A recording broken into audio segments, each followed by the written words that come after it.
الحمد لله نحمده ونستعينه ونستغفره ونؤمن به ونتوكل عليه ونعوذ بالله من شرور أنفسنا ومن سيئات أعمالنا من يهده الله فلا مضل له ومن يضلله فلا هادي له وأشهد أن لا إله إلا الله وحده لا شريك له وأشهد أن سيدنا ومولانا وحبيبنا وشفيعنا محمدا عبده ورسوله أرسله إلى الناس كافة بشيرا ونذيرا وداعيا إلى الله بإذنه وسراجا منيرا صلى الله تعالى عليه وعلى آله وصحبه وبارك وسلم تسليما كثيرا كثيرا وبعد فأعوذ بالله من الشيطان الرجيم بسم الله الرحمن الرحيم يا أيها الذين آمنوا اتقوا الله حق تقاته ولا تموتن إلا وأنتم مسلمون واعتصموا بحبل الله جميعا ولا تفرقوا واذكروا إذ كنتم أعداء فألف بين قلوبكم فأصبحتم بنعمته إخوانا وكنتم على شفا حفرة من النار فأنقذكم منها كذلك يبين الله لكم آياته لعلكم تهتدون صدق اللہ مولانا العظیم۔ حضرات علماء کرام، بزرگان محترم، برادران اسلام، مجھے انجمن کے ذمہ داروں نے ایک لمبی فہرست دی ہے کہ آج کی مجلس میں یہ مسائل سمجھانے ہیں۔ مسائل کتنے ہیں؟ 1 2 3 4 5 6 7 8 9 9 مسئلے سمجھانے کے لیے 9 گھنٹے چاہیے، اور مجھے کہا کہ وقت ہے 2 گھنٹے۔ اب 2 گھنٹے میں 9 مسئلے میں کیسے سمجھاؤں گا؟ لیکن خیر، سب کچھ نہیں سمجھا سکتے تو کچھ تھوڑا بہت سمجھا دیں، جتنے وقت میں گنجائش ہے اتنا ہی سمجھا دیں۔ ان 9 عناوین میں سے ایک عنوان مجھے دیا ہے وَلَا تَفَرَّقُوا۔ میں نے جو آیات پاک پڑھی ہیں ان آیات کریمہ میں وَلَا تَفَرَّقُوا آیا ہے۔ مجھے یہ عنوان دیا ہے وَلَا تَفَرَّقُوا، اور ساتھ میں مجھ سے یہ کہا گیا ہے کہ یہاں ایک صاحب ہیں، ان کے چیلے چانٹے لوگوں سے یہ کہتے ہیں یہ اماموں کی تقلید کیوں کرتے ہو؟ یہ حنفی ہے، وہ شافعی ہے، وہ مالکی ہے، وہ حنبلی ہے۔ قرآن کہتا وَلَا تَفَرَّقُوا، آپس میں بٹ مت جاؤ۔ وہ کہتے ہیں مسلمانوں سے کہ قرآن کہتا ہے وَلَا تَفَرَّقُوا، آپس میں بٹ مت جاؤ، اور یہ جو تم ائمہ کی تقلید کرتے ہو، یہ تو تم آپس میں بٹ گئے، قرآن کے خلاف کر رہے ہو تم. یعنی چاروں اماموں کی تقلید چھوڑو اور ہماری تقلید کرو، سب متحد ہو گئے. یہ ان کا منشا ہے کہ چاروں اماموں کی تقلید چھوڑو، ہماری تقلید کرو اور سب متحد ہو جاؤ. یہ چار اماموں کی تقلید جو ہے یہ امت میں افتراق پیدا کرنا ہے، امت میں ڈیوائیڈیشن، تقسیم کرنا ہے. یہ مجھے اس کے پیچھے کہنے والے نے کہا کہ وَلَا تَفَرَّقُوا کا عنوان اس لیے دیا گیا ہے، اس لیے میں بات یہیں اسی عنوان سے بات شروع کرتا ہوں. میرے بھائیوں، بعض آیتیں اور بعض حدیثیں ایسی ہیں کہ اگر ان کا تھوڑا سا حصہ پڑھو گے اور مطلب سمجھنے کی کوشش کرو گے تو غلط فہمی کا شکار ہو جاؤ. ہر بات سیاق و سباق کے ساتھ ملا کر سمجھی جاتی ہے. آیت کا ایک حصہ پڑھ لیا، حدیث کا ایک حصہ پڑھ لیا تو مطلب غلط ہو جائے گا. میں مثال دوں. قرآن کریم میں سورہ نساء میں ہے یا ایھا الذین آمنوا لا تقربوا الصلاة وانتم سکارى حتی تعلموا ما تقولون. اے وہ لوگوں جو ایمان لائے ہو، نشے کی حالت میں نماز کے قریب مت جاؤ. نشہ جب اتر جائے اور اس درجے اتر جائے کہ جو تم کہہ رہے ہو، پڑھ رہے ہو، اسے تم سمجھنے لگو، تب نماز پڑھو، اس کے بغیر نماز نہ پڑھو. یہ قرآن کریم میں سورہ نساء میں یہ حکم ہے یا ایھا الذین آمنوا لا تقربوا الصلاة وانتم سکارى حتی تعلموا ما تقولون.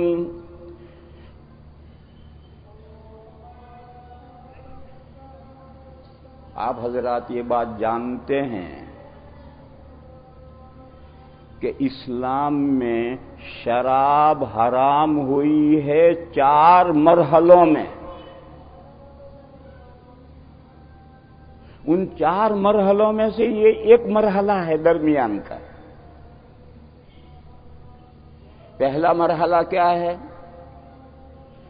سورۃ النحل میں یہ آیت آئی وَمِن ثَمَرَاتِ النَّخِيلِ وَالْأَعْنَابِ تَتَّخِذُونَ سَكَرًا وَرِزْقًا حَسَنًا. اللہ نے فرمایا کہ ہم نے تمہارے لیے کھجوریں پیدا کی، انگور پیدا کیے، جن سے تم شکر بناتے ہو. شکر عربی کا لفظ ہے، کھجور سے شراب بنتی تھی، اسے شکر کہتے تھے کہ تم اسے شکر بناتے ہو. وَرِزْقًا حَسَنًا، بہترین روزی کھانے کی چیزیں بہترین بناتے ہو. تو اللہ نے 2 چیزوں کا ذکر کیا، انگور اور کھجور. انگور سے جو شراب بنتی تھی اسے خمر کہتے تھے، اور کھجور سے جو شراب بنتی تھی اسے شکر کہتے تھے. تو جب یہ آیت کریمہ نازل ہوئی تو صحابہ نے یہ سوال کیا کہ یا رسول اللہ، اللہ نے کھجور اور انگور 2 چیزوں کا ذکر کیا، پھر آگے صرف شکر کا کیوں ذکر کیا، خمر کا کیوں ذکر نہیں کیا؟ کھجور سے تو شکر بنتی ہے، انگور سے خمر بنتی ہے، اور رزقاً حسنا تو دونوں سے بنتا ہے. کھجور میں سے بھی شاندار آئٹم بنتے ہیں، انگور میں سے بھی شاندار آئٹم بنتے ہیں. اور ہم تو ہمارے گھروں کی خواتین تو 1 2 4 آئٹم بناتی ہیں، لیکن جو ماہر باورچی ہوتے ہیں وہ سینکڑوں آئٹم بناتے ہیں. نہیں بھائی، جو ماہر باورچی ہیں وہ تو سینکڑوں آئٹم بناتے ہیں. ایک لطیفہ سنو. جب عالمگیر رحمت اللہ علیہ نے اپنے والد کو گوالیار کے قلعے میں قید کیا اور حکومت پر عالمگیر رحمت اللہ علیہ نے قبضہ کیا. تو بادشاہ نے یعنی عالمگیر رحمت اللہ علیہ نے اپنے باپ سے کسی ذریعے سے پوچھوایا کہ جیل خانے میں ایک کام ملے گا، ایک کھانا ملے گا، جو چاہو ایک کام لے لو. جیل خانے میں طبیعت تو بہلانی پڑے گی، اور ایک کھانا ملے گا، جو چاہے کھانا منتخب کر لو. تو جیل میں سے بادشاہ نے اپنے وزیر کو بلایا کہ کیا کام لینا چاہیے. تو وزیر نے کہا بچے پڑھانے کا کام مانگ لیجیے کہ مجھے بچے دے دو، انہیں مکتب پڑھاؤں گا. اور باورچی کو بلایا کہ بھئی ایک کھانا کیا لینا چاہیے. اس نے کہا حضور چنا مانگ لیجیے، اگر چنے کی اجازت مل گئی تو ایک سال میں کوئی آئٹم مقرر نہیں آنے دوں گا. سال کے 355 دن ہیں، چنے میں سے وہ 355 آئٹم بنائے گا. تو باورچی نے کہا چنے کی اجازت لے لیجیے، اور وزیر نے کہا کہ بچے پڑھانے کی اجازت لے لیجیے.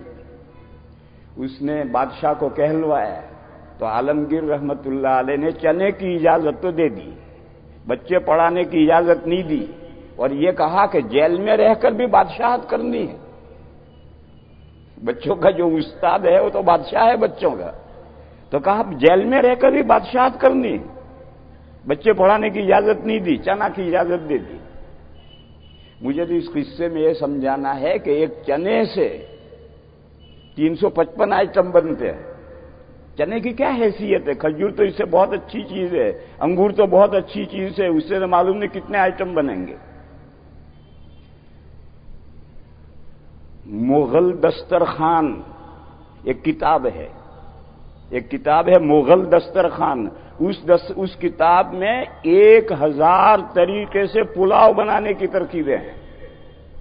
1000 طرح کے 1000 آئٹم ہیں پلاؤ کے صرف. تو بہرحال کھجور سے جتنے چاہے آئٹم بنا لو، انگور سے جتنے چاہے آئٹم بنا لو.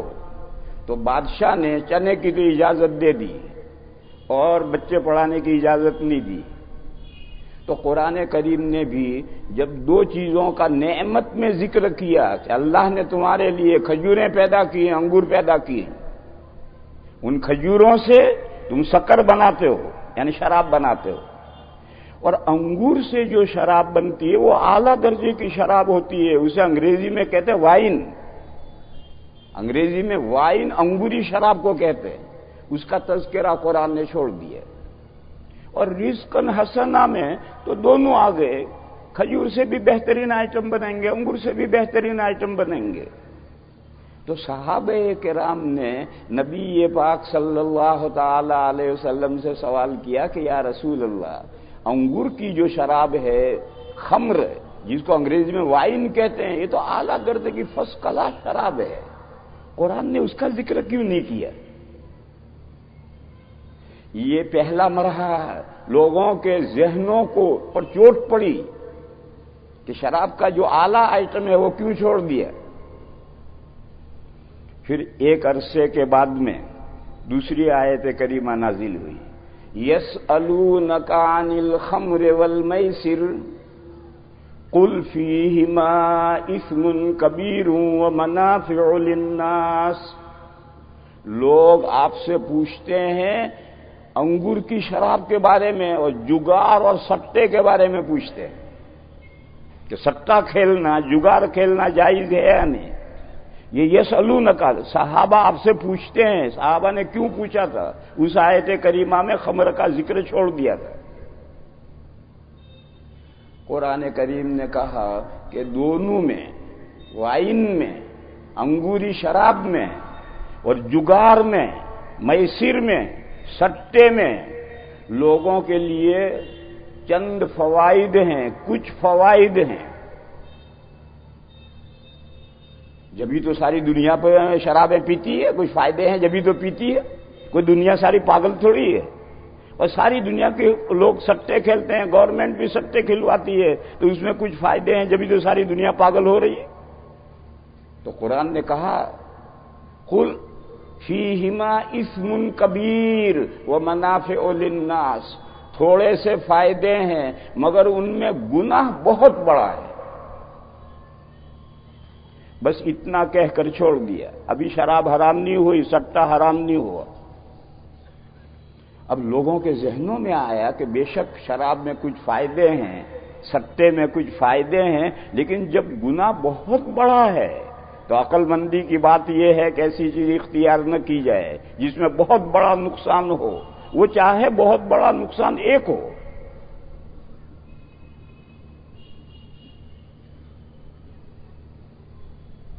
چھوٹے چھوٹے فائدے پیش نظر نہیں رکھنے چاہیے، یہ ایک نقصان ہے اور وہ بہت بڑا نقصان ہے۔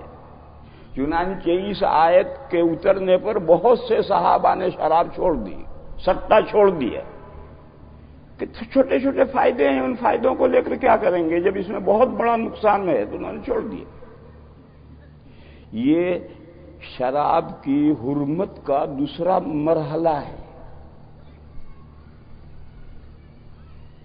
پھر ایک عرصے کے بعد میں یہ آیت کریمہ نازل ہوئی، یا ایھا الذین آمنوا لا تقربوا الصلاة وانتم سکارى حتی تعلموا ما تقولون، اے وہ لوگوں جو ایمان لائے ہو، نشے کی حالت میں نماز کے قریب مت جاؤ۔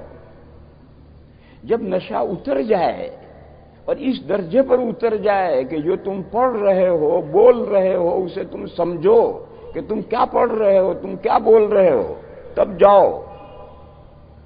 جب یہ آیت نازل ہوئی تو اب غور کریں آپ، ظہر سے 1.5-2 گھنٹے پہلے شراب بند کر دینی پڑے گی، کیونکہ ظہر سے 1.5-2 گھنٹے شراب پیو گے تو ظہر کے وقت میں نشہ ہوگا۔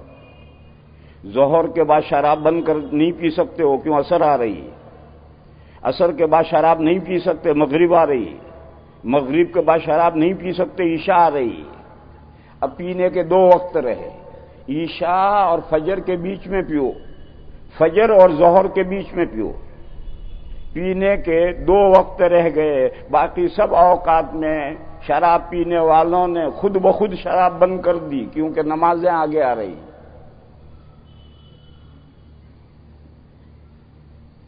آج جیسے مسلمان تو اس وقت تھے نہیں،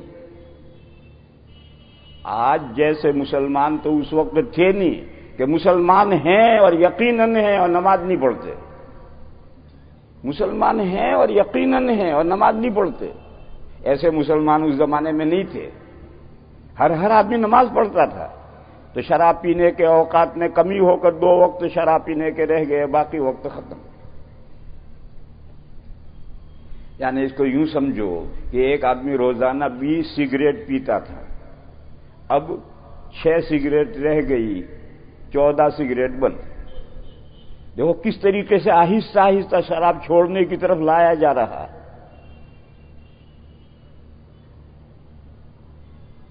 پھر جب اس کے عادی بن گئے لوگ، جزوی طور پر پارشیلی شراب چھوڑنے کی مشق و تمرین اور ایکسرسائز ہو گئی، تو پھر 4تھی آیت نازل ہوئی سورہ مائدہ کی، یا ایھا الذین آمنوا انما الخمر والمیسر والانصاب والازلام رجس من عمل الشیطان فاجتنبوہ لعلکم تفلحون۔ فرمایا اے وہ لوگوں جو ایمان لائے ہو، 4 چیزیں، خمر انگوری شراب، میسر سٹا جوا، اور فال کے تیر، یہ بھی سٹے کی ایک شکل تھی۔ فال کے تیر یہ بھی سٹے کی ایک شکل تھی۔ جیسے آج کل سٹا ہوتا ہے، لاٹری ہوتی ہے، تو لاٹری کی بے حساب صورتیں ہیں، اسی طریقے پر فال کے تیر یہ بھی سٹے کی ایک صورت تھی۔ اور اصنام، مورتیاں، 4 چیزیں، انگوری شراب، سٹا، خاص طور پر فال کے تیر اور مورتیاں، یہ 4 چیزیں گندگی ہیں، رجسن، شیطانی چرخہ ہیں، من عمل شیطان۔ بس 4 چیزوں سے بچو تاکہ تم کو تم کامیاب ہو، سکسیسفل ہونا چاہتے ہو تو یہ چاروں چیزوں سے بچو۔ جب یہ آیت کریمہ چوتھے مرحلے میں نازل ہوئی اور مدینہ میں اس کا آیت کا اعلان کیا گیا تو کسی گھر میں ایک قطرہ شراب نہیں رہا، انہوں نے اٹھا اٹھا کے مٹکے سڑک پر پھوڑ دیے۔ یہ مضمون میں ویسے ہی سمجھا رہا ہوں، اصل مجھے یہ بتلانا تھا کہ یہ جو لا تقربوا الصلاۃ وانتم سکارا والی جو آیت ہے وہ شراب کی حرمت کے 4 مراحل میں سے تیسرے مرحلے کی آیت ہے، لیکن وہ آیت آج بھی قرآن میں ہے۔ کیوں ہے؟ آج بھی مسلمان کہلانے والے ہو سکتا ہے شراب پیتے ہوں، ہیں الحمد مسلمان کہلانے والوں میں ایسے لوگ ہو سکتے ہیں جو شراب پیتے ہوں، اور یہ بھی ہو سکتا ہے کہ مسلمان ہیں تو نماز بھی پڑھتے ہوں۔ تو شراب پینا حرام ہے، لیکن اگر کوئی مسلمان شراب پیے تو جب تک نشہ رہے گا نماز پڑھنا جائز نہیں۔ کہ شراب پی رہی ہے، نشے میں دھت ہیں اور نماز میں جا کر نماز بھی پڑھ رہے ہیں، نہیں، دونوں چیزیں جمع نہیں ہوں گی۔ اولاً شراب پینا حرام ہے، لیکن مسلمان بھی تو گنہگار ہو سکتا ہے۔ تو اگر کوئی مسلمان کہلانے والا شراب پیتا ہے تو وہ ایک بہت بڑا کبیرہ گناہ کرتا ہے، لیکن اب نشے کی حالت میں وہ نماز نہیں پڑھے گا۔ جب اس کا نشہ اتر جائے گا اتنا کہ وہ پڑھے گا، اسے سمجھے گا، اس وقت نماز پڑھے گا، چاہے ادا ہو چاہے قضا ہو۔ اس لیے یہ آیت کریمہ اب بھی باقی ہے۔ مجھے مثال کس چیز کی کہنی ہے، مثال کس چیز کی بیان کرنی ہے؟ اگر کوئی شخص کہے کہ نماز پڑھنا جائز نہیں، اللہ نے قرآن میں نماز پڑھنے سے منع کیا ہے، ارے بھئی کہاں منع کیا ہے؟ نے کہا اللہ نے فرمایا یا ایھا الذین آمنوا لا تقربوا الصلاۃ، اے وہ لوگوں جو ایمان لائے ہو نماز کے نزدیک بھی مت آؤ۔ تو اللہ میاں کہہ رہے ہیں کہ نماز کے نزدیک بھی مت آؤ۔ تو اگر کوئی ایسا قرآن کی آیت کا مطلب سمجھاتا ہے تو میرے بھائیو رونگ سمجھاتا ہے۔ یہ تو یہاں رک گیا، آدھی بات پر رک گیا، آدھی بات پر رکے گا تو بات کیسے صحیح سمجھے گا؟ بات کو پوری پڑھ، یا ایھا الذین آمنوا لا تقربوا الصلاۃ وانتم سکارا۔ اب بات پوری ہوئی کہ اللہ نے نشے کی حالت میں نماز پڑھنے سے منع کیا۔ تو میں مثال اس کی دے رہا ہوں کہ قرآن کی کوئی آیت، ایسی بہت مثالیں ہیں، اگر آپ آیت کو ناقص پڑھیں گے، ادھوری پڑھیں گے اور مطلب بھی سمجھنے کی کوشش کریں گے، مطلب غلط ہو جائے گا۔ سیاق و سباق کے ساتھ جب تک آپ آیت کو پوری نہیں پڑھیں گے مطلب صحیح سمجھ میں نہیں آئے گا۔ دوسری مثال میرے بھائیوں میں حدیث کی پیش کروں، مشہور حدیث ہے، قال رسول اللہ صلی اللہ تعالی علیہ وسلم امرت ان اقاتل الناس حتى يقولوا لا الہ الا اللہ فاذا قالوها عصموا منی دماءهم واموالهم وحسابهم علی اللہ۔ حضور نے فرمایا، نبی پاک صلی اللہ تعالی علیہ وسلم نے فرمایا کہ مجھے حکم دیا گیا ہے، امرت، کہ میں لوگوں سے جنگ کروں یہاں تک کہ لوگ کہیں لا الہ الا اللہ۔ بس جب لوگوں نے لا الہ الا اللہ کہہ لیا تو انہوں نے مجھ سے اپنے خون اور اپنے مال محفوظ کر لیے، اور ان کا حساب قیامت کے دن اللہ تعالیٰ لیں گے۔ یہ پوری حدیث ہے، امرت ان اقاتل الناس حتى يقولوا لا الہ الا اللہ فاذا قالوها فقد عصموا مني دماءهم واموالهم وحسابهم على اللہ۔ اس حدیث میں کیا مضمون ہے؟ اس حدیث میں جنگ بندی کا حکم ہے کہ اگر دشمنان اسلام کے ساتھ جنگ لڑی جا رہی ہے اور دشمنان اسلام میں سے کسی شخص نے یا پورے لشکر نے ہاتھ اٹھا دیے لا الہ الا اللہ، تو اب آگے جنگ جاری رکھنا جائز نہیں ہے، چاہے ان دشمنوں نے اسلام کو کتنا بھی نقصان پہنچایا ہو، اب جنگ جاری رکھنا جائز نہیں ہے، ان کا جان بھی محفوظ، ان کا مال بھی محفوظ، اس پوائنٹ پر جنگ بند کر دینی ضروری ہے۔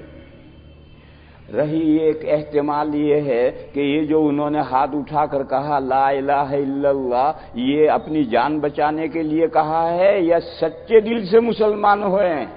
حضور نے فرمایا اس کا حساب قیامت کے دن اللہ لیں گے کہ وہ سچے دل سے مسلمان ہوئے ہیں یا اوپری دل سے مسلمان ہوئے ہیں، جنگ میں چال چلے ہیں، اپنی جان اور مال بچانے کے لیے انہوں نے لا الہ الا اللہ پڑھا ہے، یہ حساب اللہ لیں گے قیامت کے دن۔ ہم تو ان کے ظاہر کو دیکھیں گے، جب انہوں نے بظاہر لا الہ الا اللہ پڑھ لیا، مسلمان ہو گئے، اسلام کا اقرار کر لیا، اسلام پر پڑ گئے، تو اب ہمیں ان کے ساتھ جنگ جاری رکھنے کی قطعاً گنجائش نہیں ہے۔ ایک جنگ میں ایک صحابی حضرت اسامہ، انہوں نے لڑ رہے تھے آپس میں، دو ہاتھ ہو رہے تھے، جب حضرت اسامہ کا وار چلا تو اس نے کہا لا الہ الا اللہ، مگر حضرت اسامہ نے تلوار مار دی اور وہ ختم ہو گئے۔ جب سریہ چھوٹا لشکر واپس آیا تو یہ واقعہ حضور سے ذکر کیا گیا کہ جب حضرت اسامہ نے تلوار اٹھائی تھی اور ان کا داؤ چل گیا تھا تو سامنے والے نے لا الہ الا اللہ پڑھ لیا تھا، پھر بھی حضرت اسامہ نے تلوار ماری۔ تو حضور نے حضرت اسامہ کو بلایا اور بہت ڈانٹا کہ بندے خدا، کل جب قیامت کے دن وہ لا الہ الا اللہ لے کر آئے گا تو کیا کرے گا؟ وہ اللہ کی بارگاہ میں اپنا مقدمہ لے کر آئے گا کہ میں نے لا الہ الا اللہ کہا تھا، پھر بھی اس بندے نے مجھے مار دیا، تو کیا جواب دے گا؟ تو حضرت اسامہ نے کہا یا رسول اللہ، اس نے لا الہ الا اللہ میری تلوار سے بچنے کے لیے کہا تھا۔ حضور نے فرمایا ہلا شققت عن قلبی، تو نے اس کا دل چیر کر کیوں نہیں دیکھا کہ تیری تلوار سے بچنے کے لیے اس نے لا الہ الا اللہ کہا ہے یا سچے دل سے کہا ہے، تو اس کا دل چیر کر دیکھتا۔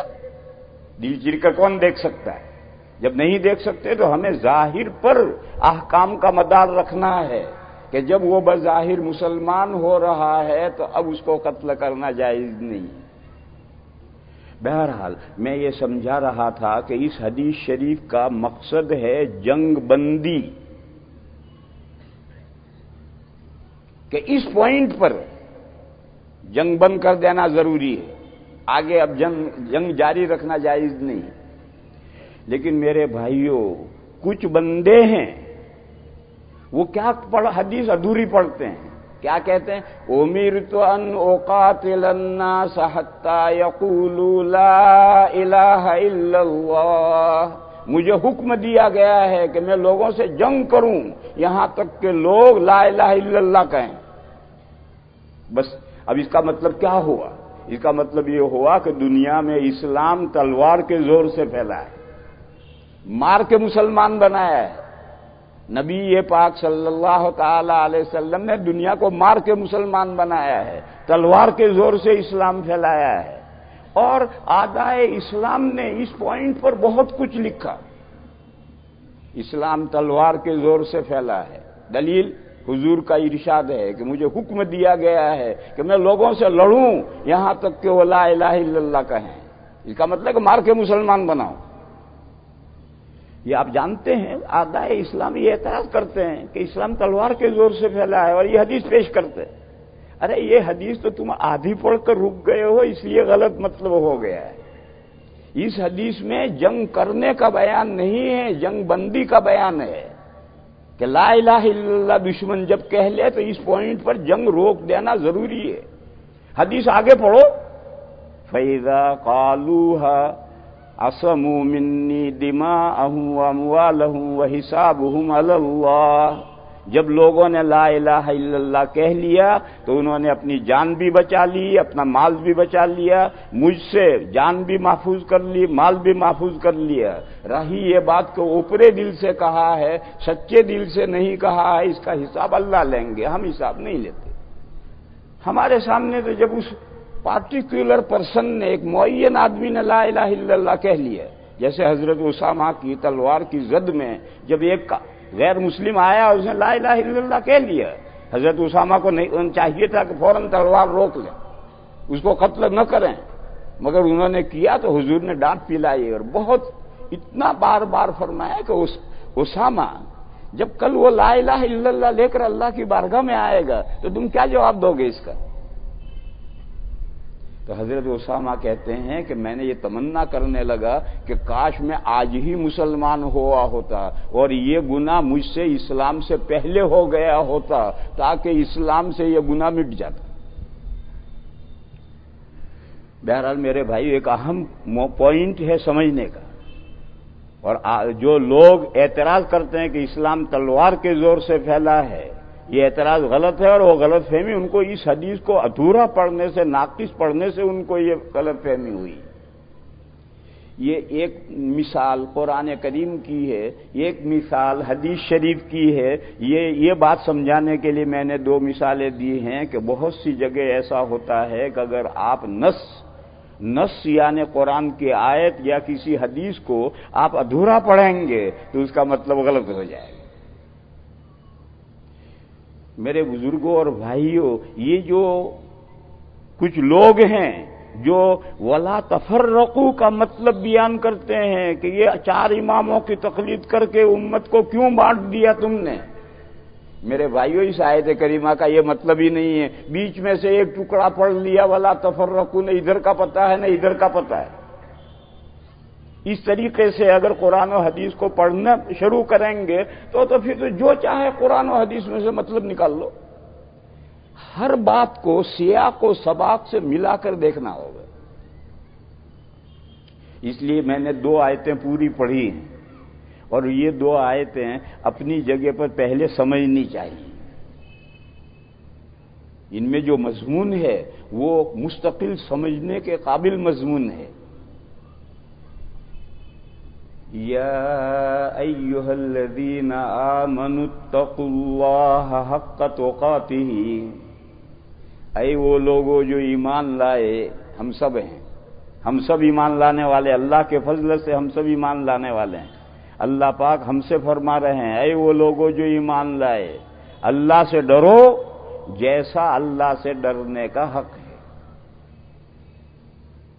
اللہ سے ڈرو ایک بات، اور کیسا ڈرو؟ جیسا اللہ سے ڈرنے کا حق ہے۔ اس آیت کی تفسیر کیا ہے؟ اس کو میں 2 طریقے پر سمجھاؤں، ایک ہی بات کو میں 2 طریقے پر سمجھاؤں۔ یہ سب اکابر علماء کرام یہاں تشریف فرما ہیں، یہ جانتے ہیں کہ تقوی بچنا اس کا پہلا مصداق ہے کفر و شرک سے بچنا۔ قرآن میں جہاں جہاں لعلکم تتقون آیا ہے وہاں کفر و شرک سے بچنا ہے۔ لفظ تقوی کے معنی بچنا، ڈرنا بچنا ایک ہی بات ہے، اور اللہ سے ڈرنا اور اللہ سے بچنا سب سے بڑا یہ ہے کہ آدمی کفر سے اور شرک سے نکل آئے۔ کفر اور شرک میں کیا فرق؟ کفر اور شرک میں چولی دامن کا فرق ہے، چولی دامن کا ساتھ ہے، فرق نہیں۔ کفر اور شرک میں چولی دامن کا ساتھ ہے۔ شرک یہ ہے کہ اللہ کے علاوہ کسی اور کو بھی پوجے، قابل پرستش، معبود مان لے، قول عقیدے میں مان لے تو بھی مشرک ہے، اور عملی طور پر جا کر کے غیر اللہ کی بندگی کرنے لگے، ڈنڈوت کرنے لگے، وہ بھی مشرک ہے۔ اور ایسا جو بھی بندہ ہوگا وہ اللہ کے یہاں سے آئی ہوئی جو تعلیمات ہیں اس تعلیمات کا انکار کرے گا، ریجیکٹ کرے گا۔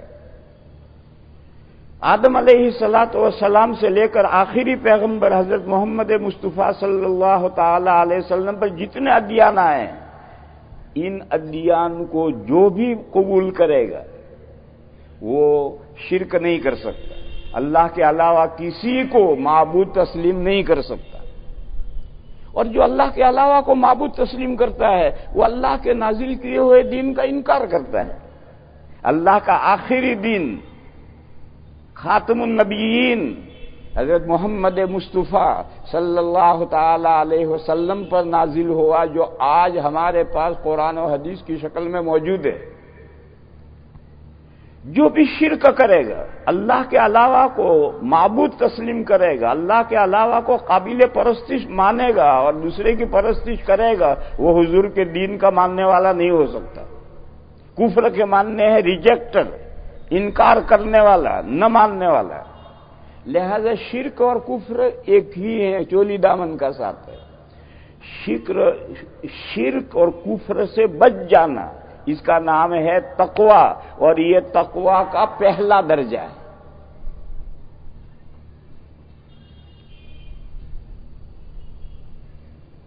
پھر اس کے بعد یہ ہے کہ جب شرک سے بچ گیا، کفر سے بچ گیا، اللہ کے علاوہ کو معبود جانتا ہی نہیں، مانتا ہی نہیں، صرف اللہ کو اپنا معبود مانتا ہے، خالق و مالک مانتا ہے، تو اب اللہ نے جو احکام دیے ہیں ان احکام کا تو پالن کرنا پڑے گا، ان احکام کا فالو کرنا پڑے گا، ان احکام پر چلنا پڑے گا، ورنہ تو نے اللہ کو کیا معبود مانا؟ مثال لو، ایک آدمی کہتا ہے یہ میرے ابا ہیں، ابا کہتا ہے بیٹا پانی پلائیے، نہیں پلاتا، نہیں میں نہیں لاؤں گا بھائی، تو پھر تو نے ابا کیا مانا؟ جب ایک کو تو نے اپنا ابا مان لیا تو اس کے احکام کی پیروی تو تجھے کرنی پڑے گی۔ جب تو نے کفر اور شرک سے تو بچ گیا اور اللہ کو تنہا ایک اللہ کو اپنا معبود تو نے تسلیم کر لیا، تو اب اللہ کے جو احکام ہیں مثبت و منفی، نیگیٹو پوزیٹو، یہ کام کرو اور یہ کام مت کرو، یہ سب ماننا پڑے گا۔ اور اگر یہ سب مانتا نہیں ہے تو وہ اللہ سے جو بڑا درجہ ہے، اس بڑے درجے میں تو اللہ سے ڈر گیا اور اللہ سے اس کفر و شرک سے بچ گیا، لیکن آگے جو دوسرا مرحلہ ہے اس دوسرے مرحلے میں وہ اللہ سے نہیں ڈرا۔ اس لیے فرمایا کہ اے لوگوں جو ایمان لائے ہو، اللہ سے ڈرو جیسا اللہ سے ڈرنے کا حق ہے۔ یہ کس سے کہا گیا؟ یا ایھا الذین آمنوا، اے وہ لوگوں جو ایمان لائے ہو۔ وہ جو ایمان لائے ہیں، وہ جو بڑا تقویٰ ہے کفر و شرک سے بچنا، وہ تو اس پر تو پڑ گئے ہو، ایمان لے آئے۔ ان مومنین سے کہا جا رہا ہے کہ اب اللہ سے ڈرو جیسا اسے ڈرنے کا حق ہے۔ اس کے ڈرنے کا حق کیا ہے؟ جب ہم نے اللہ کو معبود تسلیم کر لیا تو اب ضروری ہے کہ اس اللہ کے جو مثبت و منفی احکام ہیں ان کا فالو کرے۔ اللہ نے کہا نماز پڑھو، نماز پڑھے۔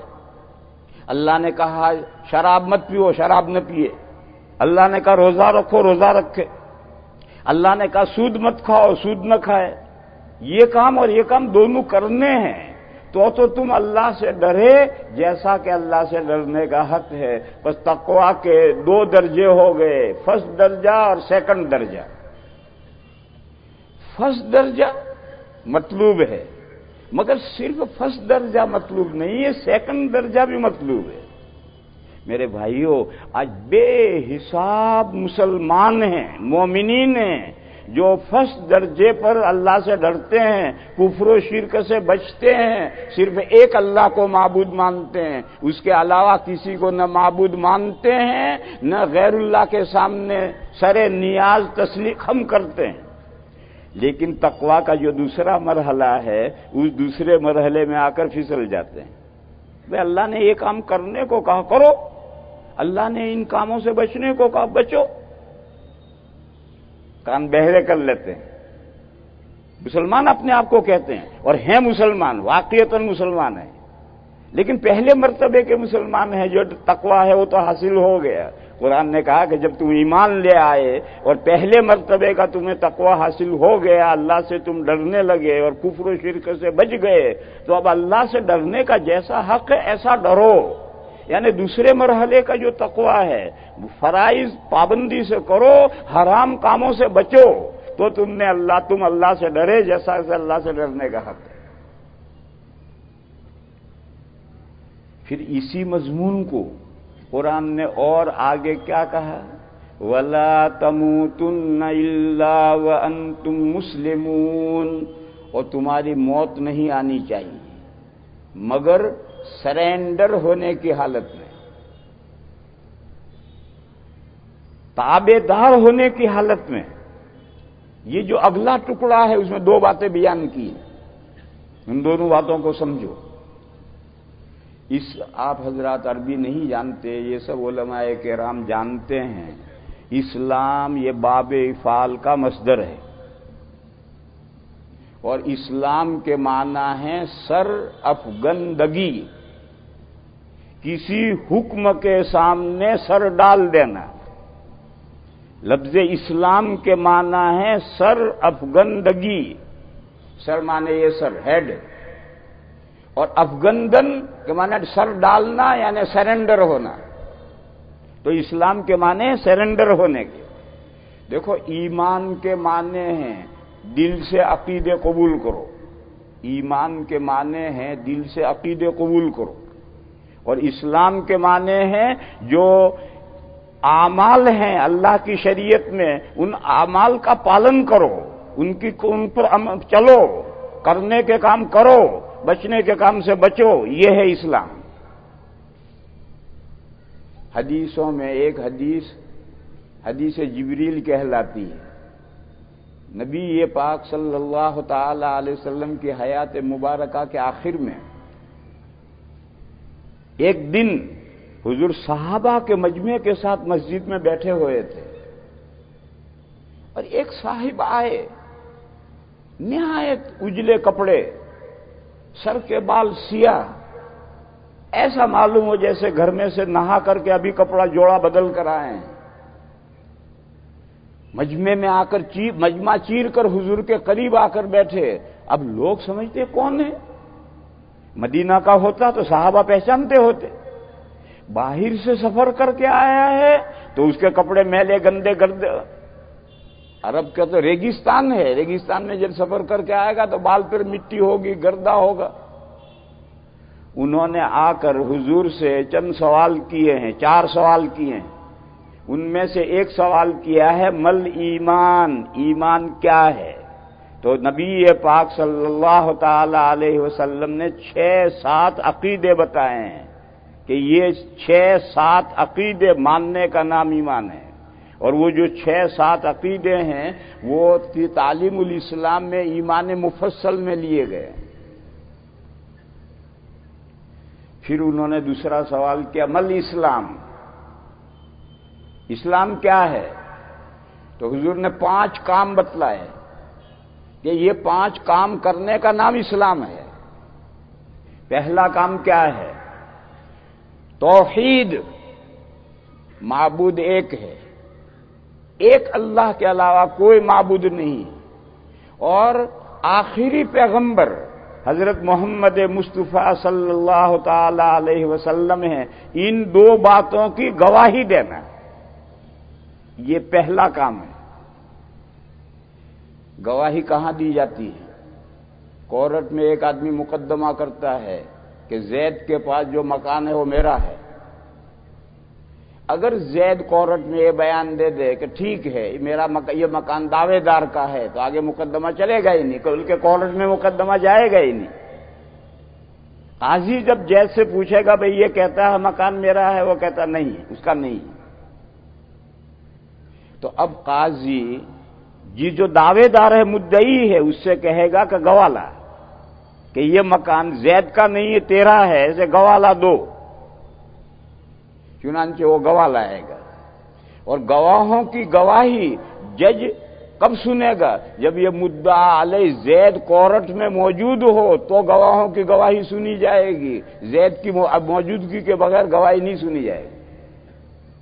وہ 2 گواہ آئے، انہوں نے گواہی دے دی کہ یہ مکان زید کا نہیں ہے، دعوے دار کا ہے، جاؤ گواہوں کی چھٹی۔ اب قاضی فیصلہ کرے گا، جج فیصلہ کرے گا کہ مکان اس کا ہے یا اس کا ہے۔ میرے بھائیوں اسی طرح سے سمجھو، دنیا میں جو لوگ بھی ان 2 عقیدوں کو نہیں مانتے ہیں، توحید باری، معبود صرف اللہ ہیں، اس کو نہیں مانتے، آخری پیغمبر آقائے 2 جہاں سرکار مدینہ صلی اللہ تعالی علیہ وسلم ہیں، اس کو نہیں مانتے، چاہے عیسیٰ علیہ السلام کو اللہ کا پیغمبر مانتے ہیں، چاہے موسیٰ علیہ السلام کو اللہ کا پیغمبر مانتے ہیں، لیکن آخری پیغمبر کو نہیں مانتے۔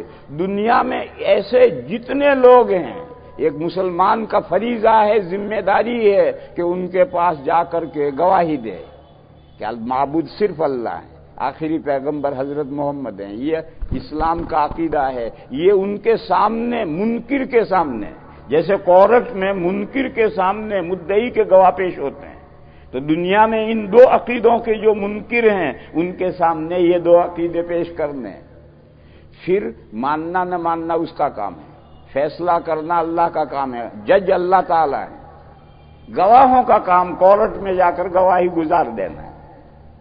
یہ اسلام کا سب سے پہلا کام ہے۔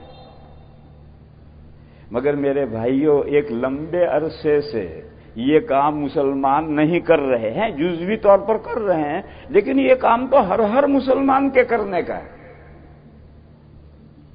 اور اس کے لیے کسی سے نہیں کہنا کہ تو مسلمان ہو جا، یہ نہیں کہنا۔ ہر ایک کے سامنے کوئی موقع نکال کر، جیسے آپ کی دکان میں ایک ملازم ہے، آپ کے کھیت میں ایک ملازم ہے، آپ کوئی مناسب موقع نکال کر اس کو یہ سمجھائیں کہ بھئی دیکھ تو ہندو ہے، دیکھ تو عیسائی ہے، دیکھ تو یہودی ہے، دیکھ تو پارسی ہے، دیکھ تو مجوسی ہے، تیرے عقیدے جو ہیں وہ ہیں، میں مسلمان ہوں، مسلمان کسے کہتے ہیں اسے سمجھ لے تو معبود ایک اللہ ہے، اس کے علاوہ کوئی معبود نہیں، اور اس معبود نے انبیاء بھیجے ہیں، ان انبیاء کی آخری کڑی حضرت محمد مصطفیٰ صلی اللہ علیہ وسلم ہے، ان کے ذریعے اللہ نے قرآن بھیجا ہے۔ اس دو عقیدوں کے ماننے کا نام اسلام ہے، اور میں مسلمان ہوں تو سمجھ لے، پھر آگے اس کو سوچنا ہے۔ آپ کسی جگہ پر سفر کر رہے ہیں، ایک غیر مسلم، نن مسلم ساتھ میں بیٹھا ہے، اب بات چھیڑیں، کیوں بھائی کون ہو تم، کیا مذہب ہے تمہارا؟ کہ میں ہندو ہوں۔ ہندو کس کو کہتے ہیں؟ وہ بتلائے گا کہ ہندو اس کو کہتے ہیں۔ پھر آپ کہیں کہ دیکھ میں مسلمان ہوں، اور تم جانتے ہو مسلمان کس کو کہتے ہیں؟ تو وہ کہے گا ہاں یا نہ۔ تو اب آپ اس کو سمجھائیں کہ دیکھو دو عقیدے ہیں، ان دو عقیدوں کے ماننے کا نام مسلمان ہے۔ میرے یہ دو عقیدے ہیں، بلیف، ایک اللہ کو میں معبود مانتا ہوں، اس کے علاوہ کسی کو معبود نہیں مانتا، کوئی ہے ہی نہیں معبود، اور ایک اللہ نے رشی بھیجے ہیں، اللہ نے اوتار بھیجے ہیں، اللہ نے انبیاء اور رسول بھیجے ہیں، آخری کل کی اوتار، آخری اوتار حضرت محمد مصطفیٰ صلی اللہ علیہ وسلم ہے، میں ان کو اللہ کا رسول مانتا ہوں، اور وہ جو میسج لائے ہیں جو قرآن و حدیث کی شکل میں، اسے میں ایکسپٹ کرتا ہوں، قبول کرتا ہوں۔ دیکھ مسلمان ہونے کا یہ مطلب ہے، بس اس کی بات آپ نے پہلے کہلوائی، اس نے کہا میں ہندو ہوں، تو اس سے کہو کہ ہندو مذہب کیا ہوتا ہے مجھے سمجھا، جو کچھ بھی سمجھا۔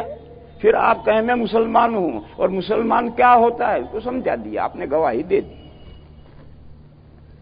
ہر انسان سمجھدار ہے، عقل و فہم کا مالک ہے، اس کے لیے اگر اللہ نے اس کی قسمت میں سعادت لکھی ہے، نیک بختی لکھی ہے، تو اس کے لیے لمحے فکریہ پیدا ہوگا، وہ سوچے گا، وہ اپنے عقیدوں کو اسلام کے عقیدوں کے ساتھ کمپیئر کرے گا، موازنہ کرے گا، اور اللہ چاہیں گے تو اللہ راہ راست اسے دکھائیں گے۔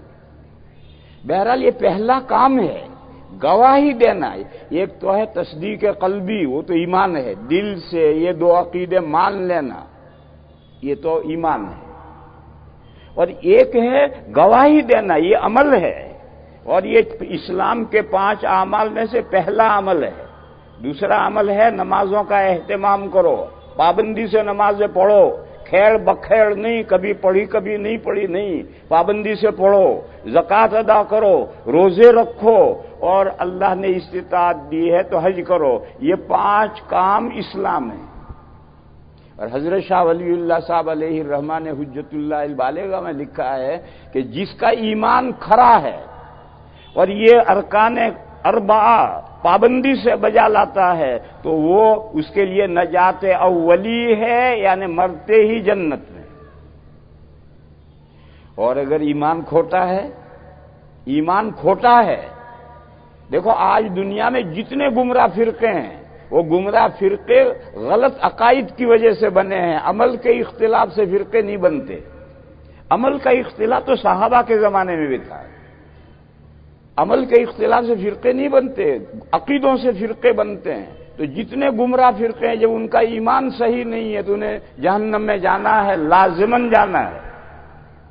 وہ حدیث ہے کہ یہود اتنے فرقے بنے، عیسائی اتنے فرقے بنے، مسلمان 73 فرقے بنیں گے، جن میں سے ایک جنت میں جائے گا اور باقی 72 جہنم میں جائیں گے۔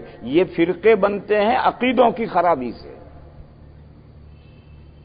اور جو ایک فرقہ اہل سنہ والجماعہ کا ہے بس وہی عقیدے اس کے صحیح ہیں، بقیہ جتنے فرقے ہیں ان کے عقیدے غلط ہیں۔ گمراہ فرقے ان کو گمراہ کہتے ہی اس لیے ہیں کہ ان کے عقیدے غلط ہیں۔ کہیں نہ کہیں پانی مرتا ہے، کوئی نہ کوئی عقیدہ ان کا غلط ہو جاتا ہے، ان کو اپنے عقیدوں کی خرابی سے جہنم میں جانا ہے۔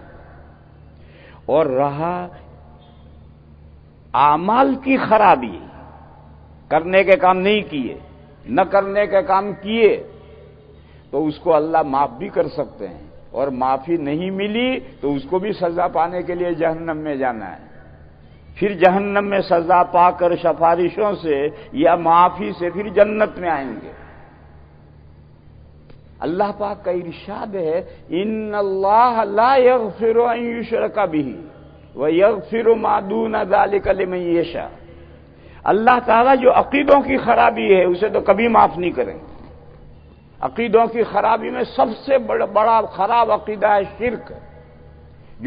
جو سب سے بڑا خراب عقیدہ ہے، غلط عقیدہ ہے کہ معبود میں پارٹنرشپ کر رہا ہے۔ ارے معبود تو ایک ہی ہے، اسی نے پیدا کیا، وہی رزق پہنچا رہا ہے، وہی پال پوس رہا ہے، وہی ہر طرح سے اختیار تجھ پر رکھتا ہے، دوسرا کسی کا کوئی حصہ نہیں ہے تیری ذات میں۔ اس کو معبود ہونے میں پارٹنرشپ کر دی کہ یہ بھی خدا اور یہ بھی خدا۔ یہ اتنا بڑا جرم ہے، غلط عقیدہ ہے، اس سے بڑا کوئی غلط عقیدہ نہیں ہو سکتا۔ لیکن ان عقیدوں کی خرابی سے نیچے جو عملی گناہ ہیں وہ اللہ جس کے لیے چاہیں گے معاف کر دیں گے، اور نہیں معاف کریں گے تو جہنم میں جانا ہے۔ تو میرے بھائیوں میں فرق سمجھا رہا تھا، ایمان اور اسلام کا فرق سمجھا رہا تھا کہ ایمان عقیدوں کا نام ہے، اسلام اعمال کا نام ہے۔ تو قرآن نے کیا کہا؟ وَلَا تَمُوتُنَّ إِلَّا وَأَنْتُمْ مُسْلِمُونَ۔ تمہاری موت آنی چاہیے اس حال میں کہ تم اللہ کے دین کے سامنے سرنڈر ہو، سر افگندہ ہو، اللہ کے دین کا مکمل فالو کر رہے ہو، اس حال میں تمہاری موت آنی چاہیے۔ اس میں نے کہا تھا کہ دو باتیں بیان کی۔ ایک بات تو بیان یہ کی موت کا وقت کسی کو پتا ہے؟ بولو، موت کا وقت کسی کو پتا نہیں، آدمی چلتے چلتے ختم ہو جاتا ہے، اور بازا ٹانگیں گھسیٹ گھسیٹ کر تھک جاتا ہے، موت نہیں آتی۔ کب موت آ کر کھڑی ہو جائے اللہ جانے۔ بس وہ بندہ جو کنٹینیوس، جو مسلسل احکام اسلام پر عمل پیرا ہے، وہ جب بھی موت آ جائے گی تو موت آئے گی اس حال میں کہ وہ احکام اسلامی کے سامنے سرنڈر ہے، اس حال میں موت آئے گی۔ یعنی ہمیشہ احکام اسلامی بجا لاتے رہو، معلوم نہیں موت کب آ کر کھڑی ہو جائے۔ دوسری بات اس میں یہ بیان کی کہ پہلے جو کہا تھا اتقوا اللہ حق تقاتہ، اس میں تقوی کا جو پہلا مرحلہ ہے وہ مراد نہیں ہے، وہ تو یا ایھا الذین آمنوا میں آ گیا۔ جب ایمان لے آیا تو کفر و شرک سے بچ گیا، اور یہی تقوی کا پہلا مرحلہ ہے۔ اتقوا اللہ حق تقاتہ کا مطلب ہے تقوی کا دوسرا مرحلہ مراد ہے۔ دوسرا مرحلہ کیا ہے؟ تمام فرائض و واجبات پر عمل کرے اور تمام کبیرہ گناہوں سے بچتا رہے۔ یہ جو تقوی کا دوسرا مرحلہ ہے، اسی کا نام اسلام ہے، اسی کا نام شریعت کے سامنے سرنڈر ہونا ہے۔ اس کا حکم دیا گیا۔ اس کی اگلے جملے نے وضاحت کی کہ تمہاری موت آنی چاہیے اسلام کی حالت میں، تابع دار ہونے کی حالت میں، احکام پر عمل کرنے کی حالت میں موت آنی چاہیے۔ یہ اتقوا اللہ حق تقاتہ سے دوسرا مرحلہ مراد ہے۔ اس کے بعد اللہ نے فرمایا وَاعْتَصِمُوا بِحَبْلِ اللَّهِ جَمِيعًا وَلَا تَفَرَّقُوا، اور مضبوط پکڑو اللہ کی رسی کو سب مل کر۔ دیکھو ایک گاڑی گھسیٹنی، اس میں رسہ باندھا ہے، 1000 آدمی یکے بعد دیگرے آ کر رسہ پکڑ کر کھینچنے کی کوشش کریں، وہ گاڑی نہیں ہٹے گی، سرکے گی نہیں۔ کہ 1000 آدمیوں نے یکے بعد دیگرے رسہ پکڑ کر کھینچنے کی کوشش کی، بیکار کوشش ہے۔ یہ 1000 ایک ساتھ ہاتھ لگاؤ اور سارے مل کر اب کھینچو، دیکھو فوراً گاڑی سرکے گی۔ تو فرمایا وَاعْتَصِمُوا بِحَبْلِ اللَّهِ، مضبوط پکڑو اللہ کی رسی کو، جمیعاً سب ایک ساتھ مل کر۔ اللہ کی رسی سے مراد کیا ہے؟ اللہ کا دین، اللہ کا مشن، اللہ کا کاز، اللہ کے دین کو چار دانگ عالم پھیلانے کی محنتیں، کوششیں سب مل کر کرو۔ یہ مثبت پہلو سے حکم دیا، وَاعْتَصِمُوا بِحَبْلِ اللَّهِ جَمِيعًا، اور مضبوط پکڑو تم اللہ کے دین کو، اللہ کے دین کو نہیں، اللہ کی رسی کو۔ اللہ کا دین تو اللہ کی گاڑی ہے، اس گاڑی کو کھینچنا ہے، اس کھینچنے کے لیے جو رسی ہے اس رسی کو سب مل کر مضبوط پکڑو۔ وَاعْتَصِمُوا بِحَبْلِ اللَّهِ جَمِيعًا، یعنی ایک تو کیا حکم آیا؟ اے وہ لوگوں جو ایمان لائے، کفر و شرک سے بچ گئے، اللہ سے ڈرو جیسا ڈرنے کا حق ہے، یعنی دوسرے درجے کا جو تقویٰ ہے اس پر پڑ جاؤ، کرنے کے سارے کام کرو، بچنے کے کاموں سے بچو۔ پھر اب آگے اللہ کا دین کی گاڑی کھینچو، اللہ کے دین کو آگے بڑھاؤ، چار دانگ عالم میں پہنچاؤ، ہر بندے تک اسلام کی دعوت پہنچاؤ۔ یہ اسلام تمہارے گھر کی امانت نہیں ہے، یہ تو پوری انسانیت کی ایک متاع ہے، اس متاع کو ہر انسان تک پہنچاؤ۔ میرے بھائیوں، آج بھی دنیا میں کروڑوں انسان ہیں کہ جو اسلام کے بارے میں جانتے ہیں کہ ایک ریلیجن ہے، ایک دھرم ہے، ایک مذہب ہے، اس سے آگے کچھ نہیں جانتے۔ اگر ان کو جنوا دیا جائے کہ اسلام اس دعوت کا نام ہے، اسلام اس بلیف کا نام ہے، اسلام ان عقیدوں کا نام ہے، تو آج بھی کروڑوں سعید روحیں اسلام کے دامن میں پناہ لے سکتی ہیں، مگر بیچاروں کو کوئی دین کی دعوت پہنچائے تو جیسا پہنچا دین کی دعوت پہنچانے کا کام ہونا چاہیے تھا، نہیں ہو رہا، ملت نہیں کر رہی۔ یہ کام دیا ہے کہ جب تم ایمان لے آئے اور ایمان اسلام کے سامنے سر افگندہ ہو گئے، دین پر عمل کرنے لگے، تو اب سب مل کر اللہ کی رسی مضبوط پکڑو اور اسلام کی گاڑی کھینچو۔ وَاعْتَصِمُوا بِحَبْلِ اللَّهِ جَمِيعًا، یہ پازیٹو حکم ہے، مثبت پہلو سے حکم ہے۔ پھر کہا وَلَا تَفَرَّقُوا، بٹ مت جاؤ، تقسیم مت ہو جاؤ۔ میں نے مثال دی کہ 1000 آدمی اگر 2-4 نے رسی پکڑ کے کھینچا، نہیں سر کی گاڑی، اٹھ کے چلے گئے۔ پھر 2-4 آئے، انہوں نے رسی پکڑ کر کھینچی، نہیں سر کی گاڑی، وہ چلے گئے۔ ایسے جدا جدا ہو کر آ کر اگر اسلام کی گاڑی کو کھینچنے کی کوشش کریں گے تو دنیا میں 150 کروڑ مسلمان ہیں، ان 150 کروڑ مسلمانوں سے بھی اسلام کی گاڑی سرکے گی نہیں۔ کیوں؟ سب نے الگ الگ محنتیں کی، الگ الگ گاڑی کھینچنے کی کوشش کی، 5 نے 10 نے 5 نے 10 نے، اس سے کیا ہوتا ہے؟ ارے سب مل کر کے ایک ساتھ رسی میں ہاتھ لگاؤ، ڈیوائیڈ مت ہو جاؤ، تقسیم مت ہو جاؤ۔ اگر تقسیم ہو جاؤ گے تو کام نہیں چلے گا۔ تو اب یہ جو ولا تفرقو ہے، اس کو آپ پیچھے سے ملا کر دیکھیے، ولا تفرقو کے کیا معنی ہوتے ہیں؟ کہ اللہ کے دین کو، اللہ کے کام کو، اللہ کے مشن کو آگے بڑھانے کے لیے ساری امت کو، ملت کو ایک ساتھ محنت کرنی ہے، تو دین آگے بڑھے گا، دوسروں تک پہنچے گا۔ آج بھی الحمدللہ بہت سی تنظیمیں، بہت سے ادارے، بہت سے انجمنیں ہیں، اور وہ غیر مسلموں تک دین پہنچانے کی کوششیں بھی کرتے ہیں، لیکن ایک کا دکا محنت سے کیا ہوتا ہے؟ سارے اٹھ کھڑے ہو، جس کے دکان میں ملازم ہے اس کو سمجھاؤ، جس کے کھیت میں ملازم ہے اسے سمجھاؤ، محفل میں، نادی میں، انجمن میں بیٹھے ہو وہاں سمجھاؤ، جو پارٹی ہے فرینڈز کی پارٹی وہاں سمجھاؤ۔ یہ ساری ملت اگر یہ کام شروع کر دے ایک ساتھ تو دیکھو کتنا انقلاب آ جاتا ہے۔ مگر یہ سب مل کر اکٹھا ہو کر کام کریں گے، ہر ایک اپنے حصے کا کام کرے گا تو انقلاب آئے گا۔ کوئی اکا دکا کوئی کر رہا ہے، کوئی نہیں کر رہا ہے۔ تو ولا تفرقوا کا اس جگہ پر یہ ہے کہ واعتصموا بحبل اللہ جمیعا، یہ مثبت حکم ہے، اور ولا تفرقوا یہ منفی حکم ہے، نیگیٹو حکم دیا ہے۔ اور دونوں حکموں کا ایک مطلب ہے کہ اللہ کے دین کی گاڑی سب مل کر ایک ساتھ کھینچو، الگ الگ ڈیوائیڈ ہو کر مت کھینچو، ڈیوائیڈ ہو کر کھینچو گے گاڑی سرکے گی نہیں۔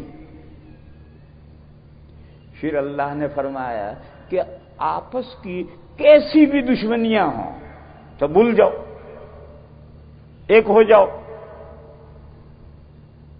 دشمنیاں انسانوں میں ہوتی ہیں، یہ جنت نہیں، یہ دنیا ہے۔ جنت میں اللہ پاک دلوں کا میل نکال دیں گے۔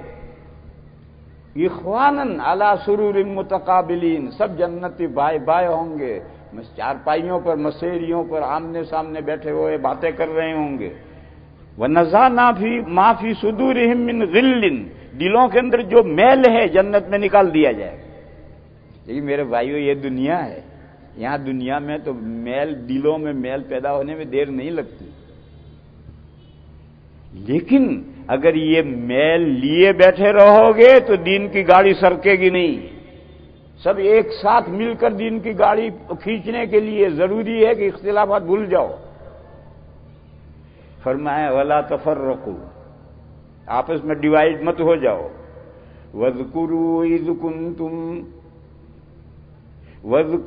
إِذْ كُنْتُمْ عَادَاءً فَأَلَّفَ بَيْنَ قُلُوبِكُمْ فَأَصْبَحْتُمْ بِنِعْمَتِهِ إِخْوَانًا۔ فرمایا یاد کرو تم آپس میں دشمن تھے، مدینہ کے انصار جن کی مدد پر، ہیلپ پر اسلام کا پودا جمع ہے اور تناور درخت بنا ہے اور اس پر پھل آئے ہیں اور ساری دنیا نے اس پھل کو کھایا ہے۔ وہ انصار کے دو قبیلے اوس اور خزرج دشمن تھے اور ان کے درمیان میں 100 سال سے جنگیں جاری تھی۔ دیکھو 100 سال سے جنگ جاری ہونے کا یہ مطلب نہیں ہے کہ ہر صبح اور ہر شام کو لڑائی ہو رہی ہے، ایسا کیسے ہو جائے گا؟ 100 سال سے لڑائی کا مطلب کہ یہ دو قبیلے لڑے تو ایک ہارے گا ایک جیتے گا، لڑائی ختم۔ ایک ہارا ایک جیتا تو لڑائی ختم۔ اب وہ جو ہارا ہے وہ اپنی طاقت جمع کرے گا، 5 سال میں، 10 سال میں جب وہ طاقتور ہو جائے گا تو پھر لوہا لیں گے، پھر جنگ ہوگی، پھر ایک ہارے گا ایک جیتے گا تو جنگ بند۔ مگر جو ہارا ہے چین سے نہیں بیٹھے گا، وہ اپنی طاقت جمع کرے گا اور جمع کر کے پھر جب وہ طاقتور ہو جائے گا تو پھر دشمن پر حملہ کرے گا۔ 100 سال تک جنگ جاری رہنے کا یہ مطلب ہے۔ اسلام آیا، اسلام نے دونوں قبیلوں کو ملا کر شیر و شکر کر دیا۔ شیر کے معنی دودھ اور شکر کے معنی ہیں شوگر، چینی۔ پیالے میں، کٹورے میں دودھ لے کر اس میں چینی 2 چمچہ ڈال کر ہلا دو، کہاں ہے چینی؟ ایک ہو گئے، دودھ اور چینی ایک ہو گئے۔ اس کو محاورے میں کہتے ہیں شیر و شکر ہو جانا۔ تو دونوں قبیلے شیر و شکر ہو گئے، دو ہی رہی نہیں۔ انصار، انصار، یہ قبیلہ بھی یہ قبیلہ بھی سب ایک ہو گئے، انصار۔ تو کہا تم سوچو، یاد کرو چند دن پہلے تم دشمن تھے آپس میں۔ وَاذْكُرُوا إِذْ كُنْتُمْ أَعْدَاءً، پھر اللہ نے اسلام کی برکت سے تمہیں ایک کر دیا اور تم بھائی بھائی ہو گئے۔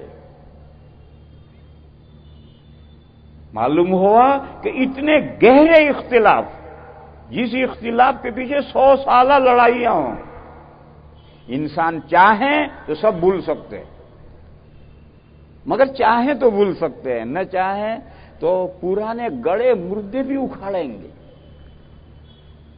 عام طور پر لوگوں میں یہ ہے کہ خاندان میں سب مل جل کر رہتے ہیں، کوئی جھگڑا نہیں۔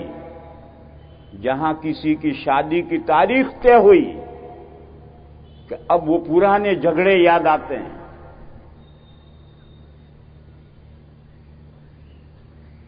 اور ٹھیک جس دن ولیمہ ہوگا اس دن کچھ لوگ روٹھ کر بیٹھ جائیں گے کہ تم نے 7 سال پہلے یہ ہمارے سامنے چھینک لی تھی، کیوں چھینک لی تھی؟ ہمارے سامنے چھینکے تھے، تم کیوں چھینکے تھے ہمارے منہ پر؟ بس وہ جھگڑا آ گیا، کھانا پک گیا ہے، کھانے والے نہیں آ رہے۔ تو جھگڑے میرے بھائیوں جب پیدا کرنے ہوتے ہیں تو کوئی بات نہیں ہوتی اور جھگڑے کھڑے کر دیے جاتے ہیں۔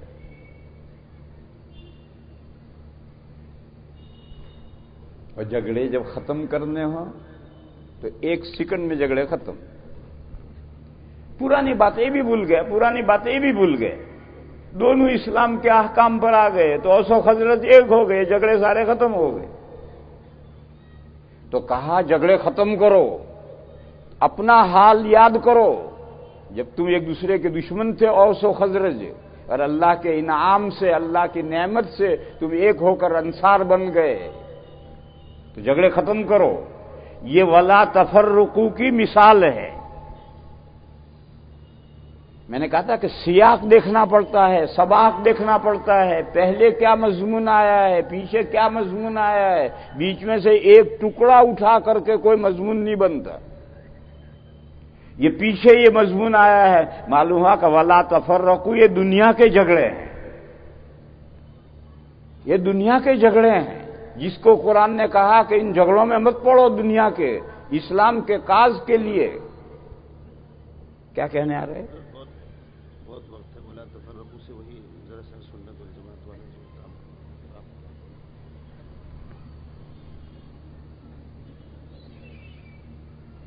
تو میں نے کب کہا ہے کہ ٹائم کم ہے؟ تم خود ہی سوچ رہے ہو بیٹھے بیٹھے کہ ٹائم کم ہے۔ تو میں آیت کریمہ کو سمجھا رہا ہوں، اس قاعدہ ذہن میں رکھو، کسی بھی ٹکڑے کو آپ دائیں طرف سے بائیں طرف سے کاٹ کر بیچ میں سے ٹکڑا لے لیں گے تو جو چاہے مطلب بیان کر دو، لیکن سیاق و سباق سے جوڑو گے تو اس میں جوڑ میں جو مطلب بیان ہوگا وہی مطلب ہے۔ تو ولا تفرقو کے معنی ہیں دنیا کے جھگڑے مت کرو، دنیا کے جھگڑوں سے بھول جاؤ، ایک ہو جاؤ، ملت کے کاز کے لیے متحد ہو جاؤ، اسلام کی گاڑی کو سب مل کر کھینچو۔ کیوں کیا فائدہ، کیوں جھگڑے سارے بھول جائیں؟ کا جھگڑے اس لیے بھول جائیں، وَاذْكُرُوا إِذْ كُنْتُمْ أَعْدَاءً فَأَلَّفَ بَيْنَ قُلُوبِكُمْ فَأَصْبَحْتُمْ بِنِعْمَتِهِ إِخْوَانًا وَكُنْتُمْ عَلَى شَفَا حُفْرَةٍ مِّنَ النَّارِ فَأَنْقَذَكُم مِّنْهَا۔ انصار سے کہا گیا تم کہاں تھے؟ جہنم کے کھڈے کے کنارے پر کھڑے تھے، بس جہنم میں گرنے ہی کو والے تھے، بس موت آئی اور جہنم میں اللہ نے تمہیں جہنم سے بچا لیا۔ کیسے بچایا؟ تم دونوں اپنے اختلافات بھول کر کے ایک ہوئے، انصار بنے، سب نے مل کر کے اسلام کو رسی مضبوط پکڑی، آقائے دو جہاں کو مکے سے دعوت دے کر مدینہ لائے اور اسلام کا درخت تناور درخت بن گیا، اس کے پھل تم نے کھائے۔ آج تمہارے جیسے بے حساب لوگ دنیا میں ہیں، وہ جہنم کے کھڈوں کے کنارے پر کھڑے ہیں، بس مرے اور جہنم میں پہنچے۔ تو تم اپنا اللہ کا دین جو دین رحمت ہے اس دین کو ان تک پہنچاؤ تاکہ وہ جہنم سے بچ جائیں، جہنم کے کھڈے میں نہ گریں۔ یہ مضمون اب آیا کہ ہمیں اپنے اختلافات کیوں بلانے ہیں؟ اسلام کے کاز کے لیے۔ کیوں اسلام کے کاز کے لیے؟ کیوں اسلام کے کاز کے لیے؟ دنیا، 2/3 دنیا، آج دنیا میں جتنے انسان ہیں اس میں سے 1/3 انسان مسلمان ہیں، 2/3 انسان نن مسلم ہے، کوئی یہودی ہے، کوئی عیسائی ہے، کوئی مجوسی ہے، کوئی پارسی ہے، کوئی ہندو ہے، کوئی کچھ ہے۔ یہ سب جہنم کے کھڈے کے کنارے پر کھڑے ہیں، بس مرے اور جہنم میں گرے، تو تم اسلام کا دعوت لے کر آگے بڑھو تاکہ ان کو جہنم سے بچا لو۔ كذلك يبين الله آياته للناس لعلهم يهتدون۔ فرماتے ہیں دیکھو اللہ مضامین کتنے شاندار طریقے پر بتاتے ہیں، بیان کرتے ہیں تاکہ تمہیں راہ راست ملے، جو قرآن کہتا ہے وہ راستے پر تم پڑھو۔ یہ میں نے 2 آیتوں کا ترجمہ کیا، ان 2 آیتوں میں کیا پیغام ہے وہ سمجھایا۔ ہمارے مولانا محمود صاحب نے ابھی اشاروں میں کوئی بات کہی تھی، آپ حضرات تو شاید سمجھو، میں نہیں سمجھا، کہ کوئی اختلافات ہیں جس کی وجہ سے ایک بہت اہم کام جو ہونا چاہیے تھا وہ اختلافات کی نظر ہو گیا۔ میرے بھائیوں، اختلافات ضرور کرو، لڑو، مگر دین کے نام پر مت لڑو، دین کے کاج کے لیے مت لڑو۔ جب دین کا کاج آئے تو فوراً سب پرانے جھگڑے ختم کر کے متحد ہو جاؤ۔ اسلام کا نفع ہوگا تو ہر مسلمان کا نفع ہوگا، اور اگر اسلام کا نقصان ہو گیا تو ہر مسلمان کا نقصان۔ اس کے بعد میرے بھائیوں سمجھو،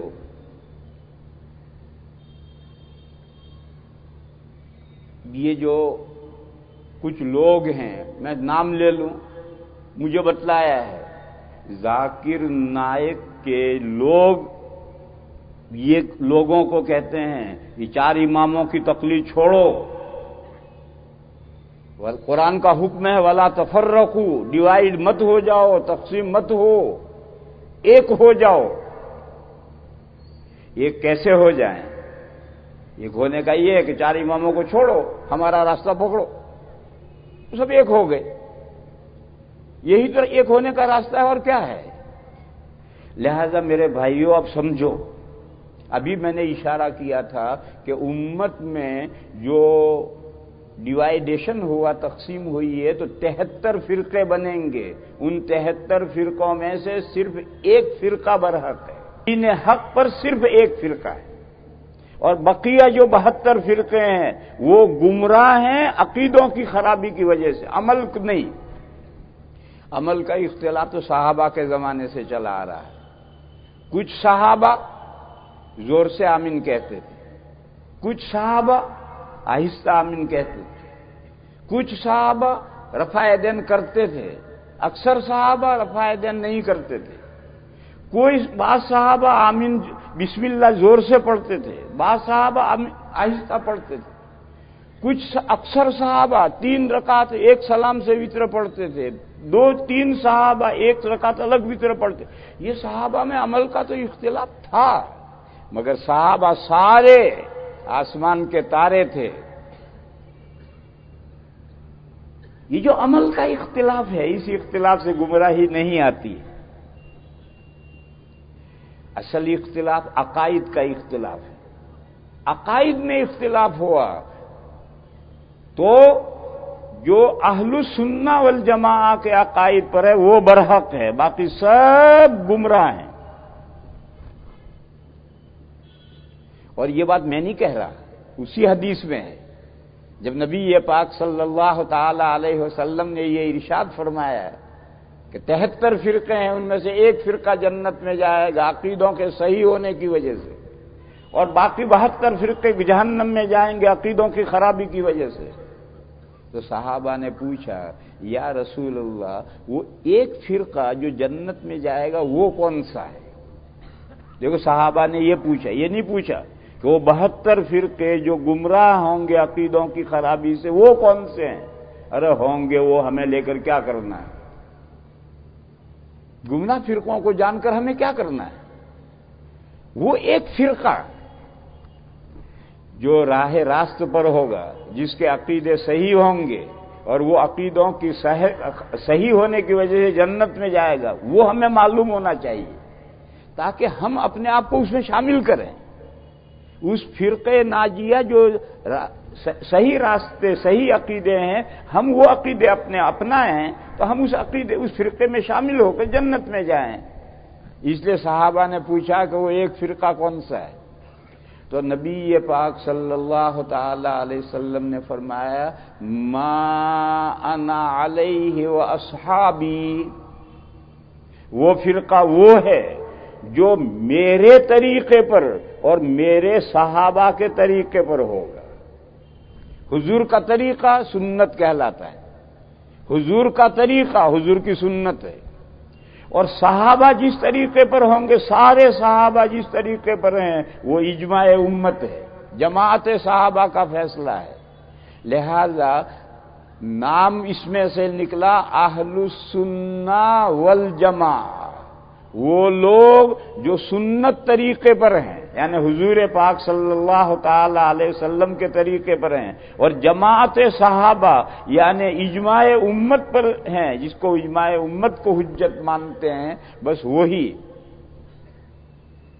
تو اس حدیث میں سے یہ نام لیا گیا ہے، اہل السنہ والجماعہ، حضور کے طریقے کے ماننے والے اور امت کے اجماع کو ماننے والے،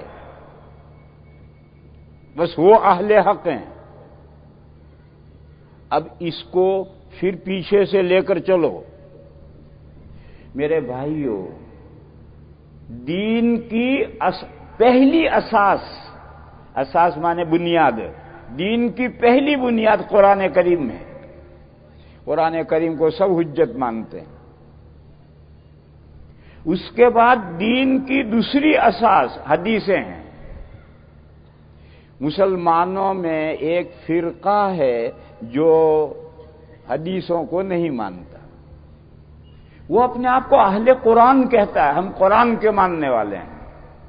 ارے بھائی، قرآن کو تو سارے مسلمان مانتے ہیں، تم اکیلے اہل قرآن کیوں ہو گئے؟ یہ جو فرقہ اپنے آپ کو اہل قرآن کہتا ہے کہ ہم قرآن کے ماننے والے ہیں، اور قرآن سے نیچے کوئی چیز نہیں مانتے حجت، نہ حدیثوں کو مانے، نہ اجماع کو مانے، نہ قیاس کو مانے، کوئی چیز نہیں مانتے، یہ فرقہ اہل القرآن مسلمان نہیں ہے۔ فتاوی رحیمیہ، گجرات کے بہت بڑے مفتی حضرت مفتی لاجپوری صاحب کا فتاوی رحیمیہ ہے، اس فتاوی رحیمیہ میں یہ فتویٰ ہے کہ جو فرقہ صرف قرآن کو حجت مانتا ہے، حدیثوں کو حجت نہیں مانتا ہے، وہ فرقہ کافر ہے۔ یعنی جیسے قادیانی کافر ہیں، خوجہ کافر ہیں، باطنیہ کافر ہیں، اسی طریقے پر جو اہل قرآن ہیں، جو قرآن سے آگے حدیثوں کو نہیں مانتے، وہ مسلمان ہی نہیں ہیں، وہ کافر ہیں۔ اور میں نے حوالہ دیا کہ فتاوی رحیمیہ میں یہ فتویٰ ہے۔ میرے بھائیوں، جو مسلمان ہی نہیں رہا عقائد کی خرابی سے، وہ جنت میں کیسے جائے گا؟ پھر آگے بڑھے، ایک جماعت نے کہا قرآن کے بعد حدیثیں حجت ہیں، اور انہوں نے اپنا نام رکھا اہل الحدیث، وہ تھے اہل القرآن، انہوں نے اپنا نام رکھا اہل الحدیث، یعنی ہم قرآن کو مانتے ہیں، قرآن کے بعد حدیثوں کو حجت مانتے ہیں۔ چار اماموں کے ماننے والوں نے کہا اہل الحدیث نہیں، ہم اہل السنہ ہیں، ہم نے اپنا نام رکھا اہل السنہ۔ حدیث اور سنت میں 99% تو کوئی فرق نہیں ہے، مگر 1% فرق ہے۔ جہاں 1% فرق ہے وہاں حجت کیا؟ حدیث حجت یا قرآن حجت یا سنت حجت؟ یہ فرقہ جو اہل الحدیث کہتا ہے حدیث حجت، اہل السنہ نے کہا حدیث حجت نہیں، سنت حجت۔ اور حدیث اور سنت میں 99% تو ایک ہے، 1% فرق پڑتا ہے۔ وہ کیا فرق پڑتا ہے؟ ایک حدیث ہے، مگر وہ حدیث حضور کے ساتھ خاص ہے۔ جیسے حضور کے نکاح میں 9 بیویاں ایک ساتھ جمع ہوئی ہیں، مگر یہ حکم حضور کے ساتھ خاص ہے۔ امت کے لیے سورہ نساء کے شروع میں حکم ہے 4 بیویوں سے زیادہ جمع نہیں ہو سکتی۔ یہ جو اہل الحدیث فرقہ ہے وہ کہتا ہے کیوں نہیں جمع ہو سکتی؟ حدیث ہے، حضور کے نکاح میں 9 بیویاں جمع ہو سکتی تھی، جمع ہوئی تھی، تو ہمارے نکاح میں 9 اور 18 کیوں نہیں ہو سکتی؟ چنانچہ ان اہل حدیث کے یہاں 4 بیویوں کی کوئی تخصیص نہیں، جتنی چاہو بیویاں ایک ساتھ جمع کرو۔ اور کوئی حوالہ ڈھونڈنا چاہے تو میں حوالہ بھی دے دوں. ہندوستان کے ایک بہت بڑے غیر مقلد عالم ہوئے ہیں، اہل حدیث عالم ہوئے ہیں، نواب صدیق حسن خان بھوپالی. ان کے لڑکے ہیں نواب نور الحسن خان. ان کی ایک کتاب ہے عرف الجادی، زعفران کی خوشبو. یہ کتاب فقہ ظاہری میں ہے، ان اہل حدیث غیر مقلدین کی فقہ ہے. اس میں کتاب النکاح میں یہ مسئلہ انہوں نے لکھا ہے کہ کوئی تعین تحدید نہیں ہے، ایک وقت میں جتنی چاہو بیویاں کر سکتے ہو. وہ غیر مقلد عالم ہیں، انہوں نے صاف لکھا ہے. ان سے سوال پیدا ہوا کہ حضور کے نکاح میں جو 4 سے زیادہ بیویاں جمع ہوئی تھی وہ تو حضور کی خصوصیت تھی. وہ کہتے ہیں کیا دلیل ہے خصوصیت؟ وہ کہتے ہیں کوئی دلیل نہیں، کیا دلیل ہے خصوصیت کی؟ اور جب حضور کا فعل ہے تو حدیث ہوئی. اور ان کو اگر کہو کہ سورہ احزاب میں ہے خالصۃ لک من دون المؤمنین، یہ حکم صرف آپ کے لیے ہے، مومنین کے لیے حکم نہیں، تو وہ آئیں شائیں کریں گے. ماننا نہیں ہے آنگن ٹیڑھا، جب ناچنا نہ ہو تو آنگن ٹیڑھا، طرح طرح کی تعویلیں کر کے کچھ کا کچھ کرے گا. ان سے کہا کہ اس پر تو پوری امت کا اجماع ہے، یونٹی ہے کہ 4 سے بیویاں ایک ساتھ نہیں ہو سکتی. وہ کیا کہتا ہے؟ کہاں یونٹی ہے؟ اجماع امت کہاں ہے؟ ہمارا اختلاف ہے. وہ کہتا ہے ہمارا اختلاف ہے. ارے تو کس کھیت کا بتوا ہے؟ تیرے اختلاف کی حیثیت کیا ہے؟ یہ قاعدہ یاد رکھو، اجماع امت میں گمراہ فرقوں کا اختلاف معتبر نہیں ہے. جتنے گمراہ فرقے ہیں ان کا کوئی اختلاف معتبر نہیں. اگر گمراہ فرقوں کا اختلاف اعتبار کرنے لگو گے تو صدیق اکبر کی خلافت بھی اجماعی نہیں رہے گی، فاروق اعظم کی خلافت بھی اجماعی نہیں رہے گی، عثمان غنی کی بھی خلافت اجماعی نہیں رہے گی، کیونکہ شیعہ اختلاف کر رہے ہیں. شیعہ کہتے ہیں خلیفہ بلا فصل حضرت علی ہیں، اور یہ 3 خلیفاؤں کی خلافت صحیح نہیں ہے. تو شیعوں نے اختلاف کیا، اجماع ختم ہو گیا. میرے بھائیو، یوں اجماع ختم نہیں ہوتا ہے. گمراہ فرقوں کا اختلاف اجماع پر اثر انداز نہیں ہوتا. یہ جو اہل حدیث جو اپنے آپ کو کہتے ہیں، جو غیر مقلدین کہلاتے ہیں، یہ گمراہ فرقہ ہے. وہ اگر کسی مسئلے میں اختلاف کرتا ہے تو ان کے اختلاف کا کوئی اعتبار نہیں. تو نواب نور الحسن صاحب کہتے ہیں کہ اجماعی مسئلہ کہاں، ہمارا اختلاف. یہ میں نے مسئلہ بتایا، یہ میں نے حوالہ دیا کہ ان کا یہ مذہب ہے. کیوں؟ وہ اہل حدیث ہیں. حضور کا عمل آیا تو حدیث آ گئی.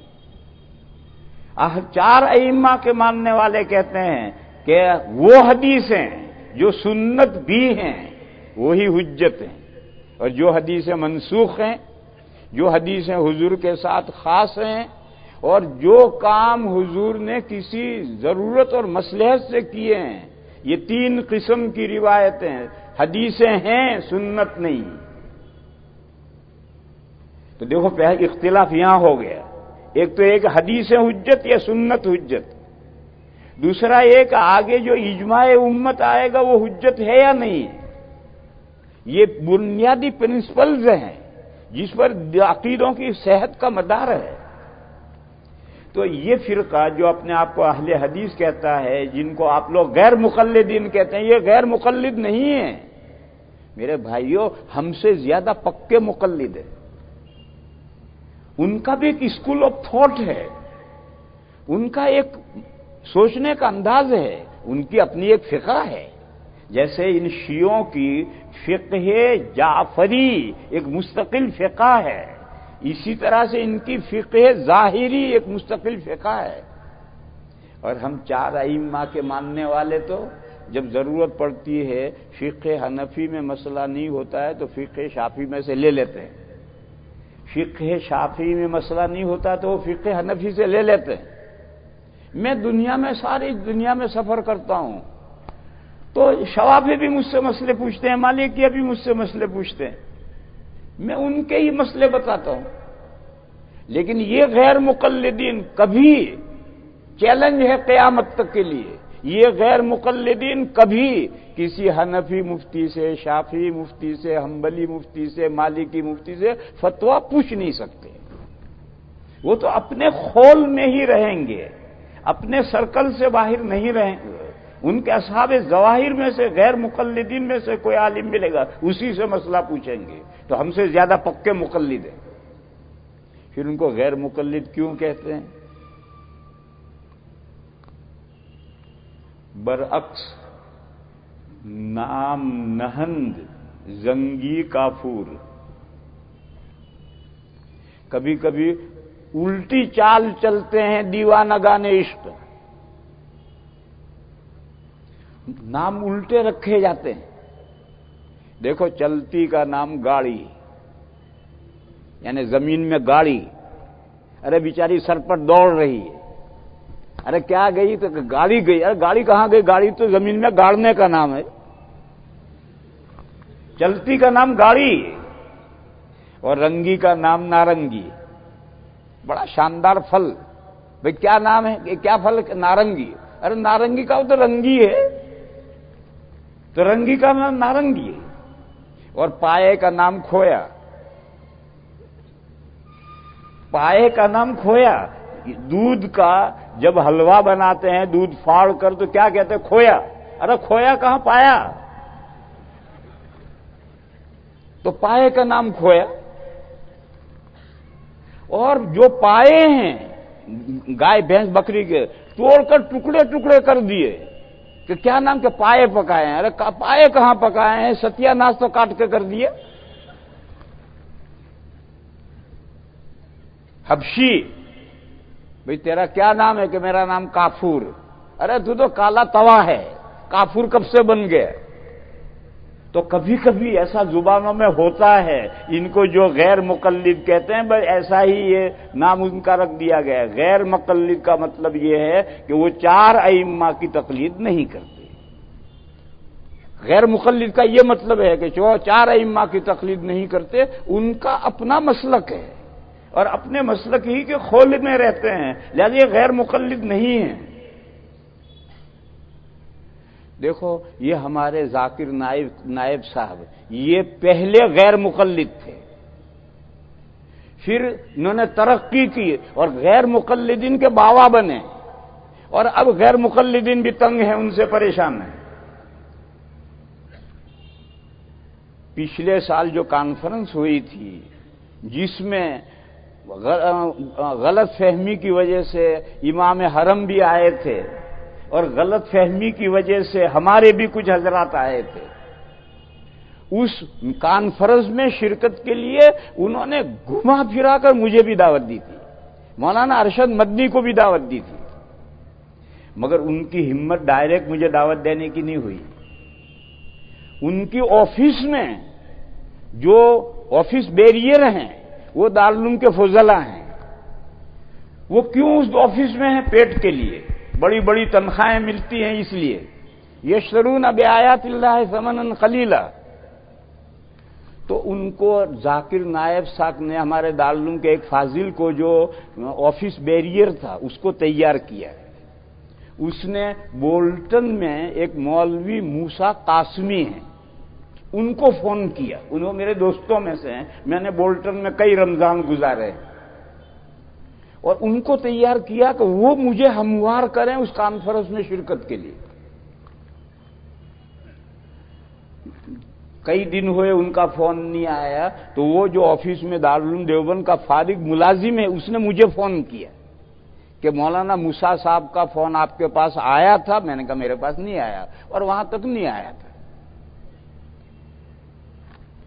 چند دن کے بعد میں مولانا موسیٰ صاحب کا فون آیا، انہوں نے یہ کہا کہ ذاکر نائب صاحب یہ چاہتے ہیں کہ تو ان کی کانفرنس میں شرکت کرے۔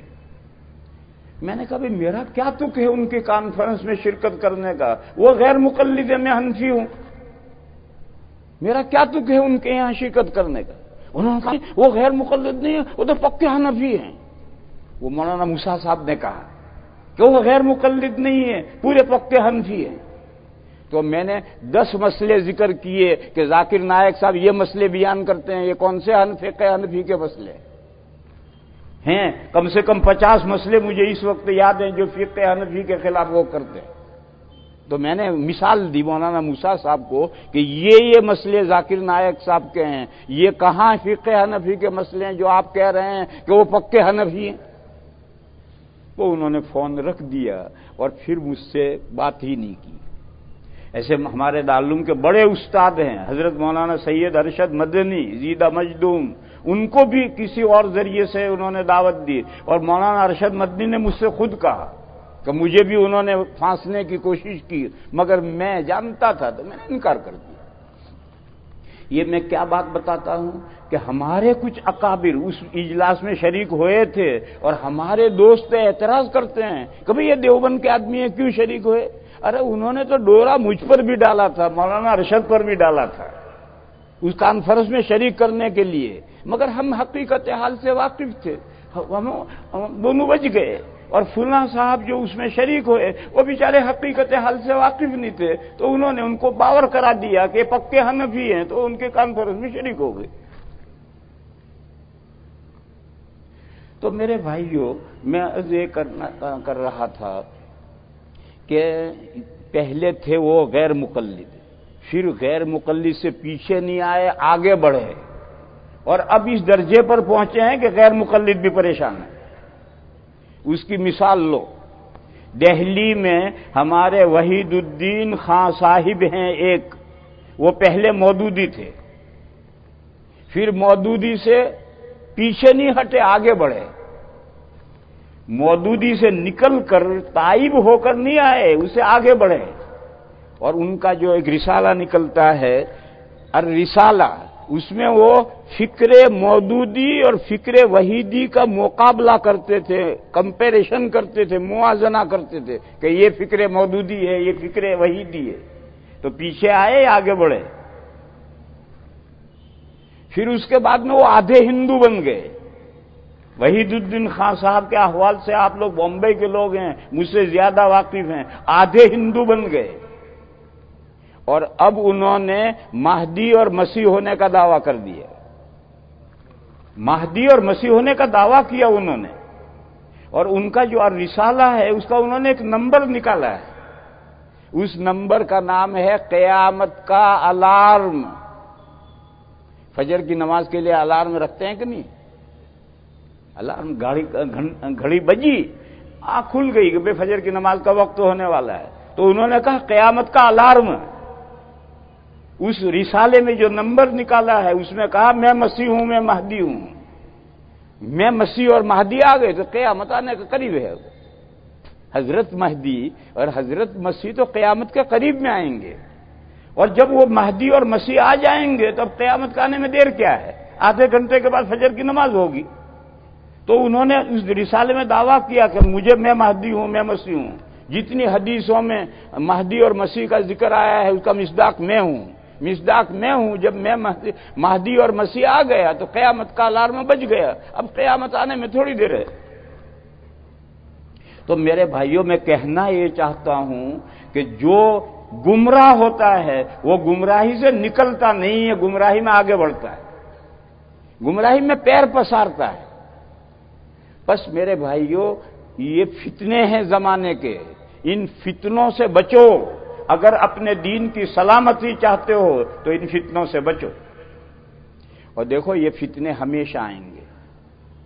ہمارے دارالعلوم کے ایک بڑے حضرت گزرے ہیں، علامہ کشمیری قدس سرروح، ان کی بخاری کی شرح ہے فیض الباری، اس میں لکھا ہے انہوں نے کہ یہ امت آخری امت ہے، اب کوئی نبی نہیں آنا، لہذا اس امت پر فتنے زیادہ آئیں گے۔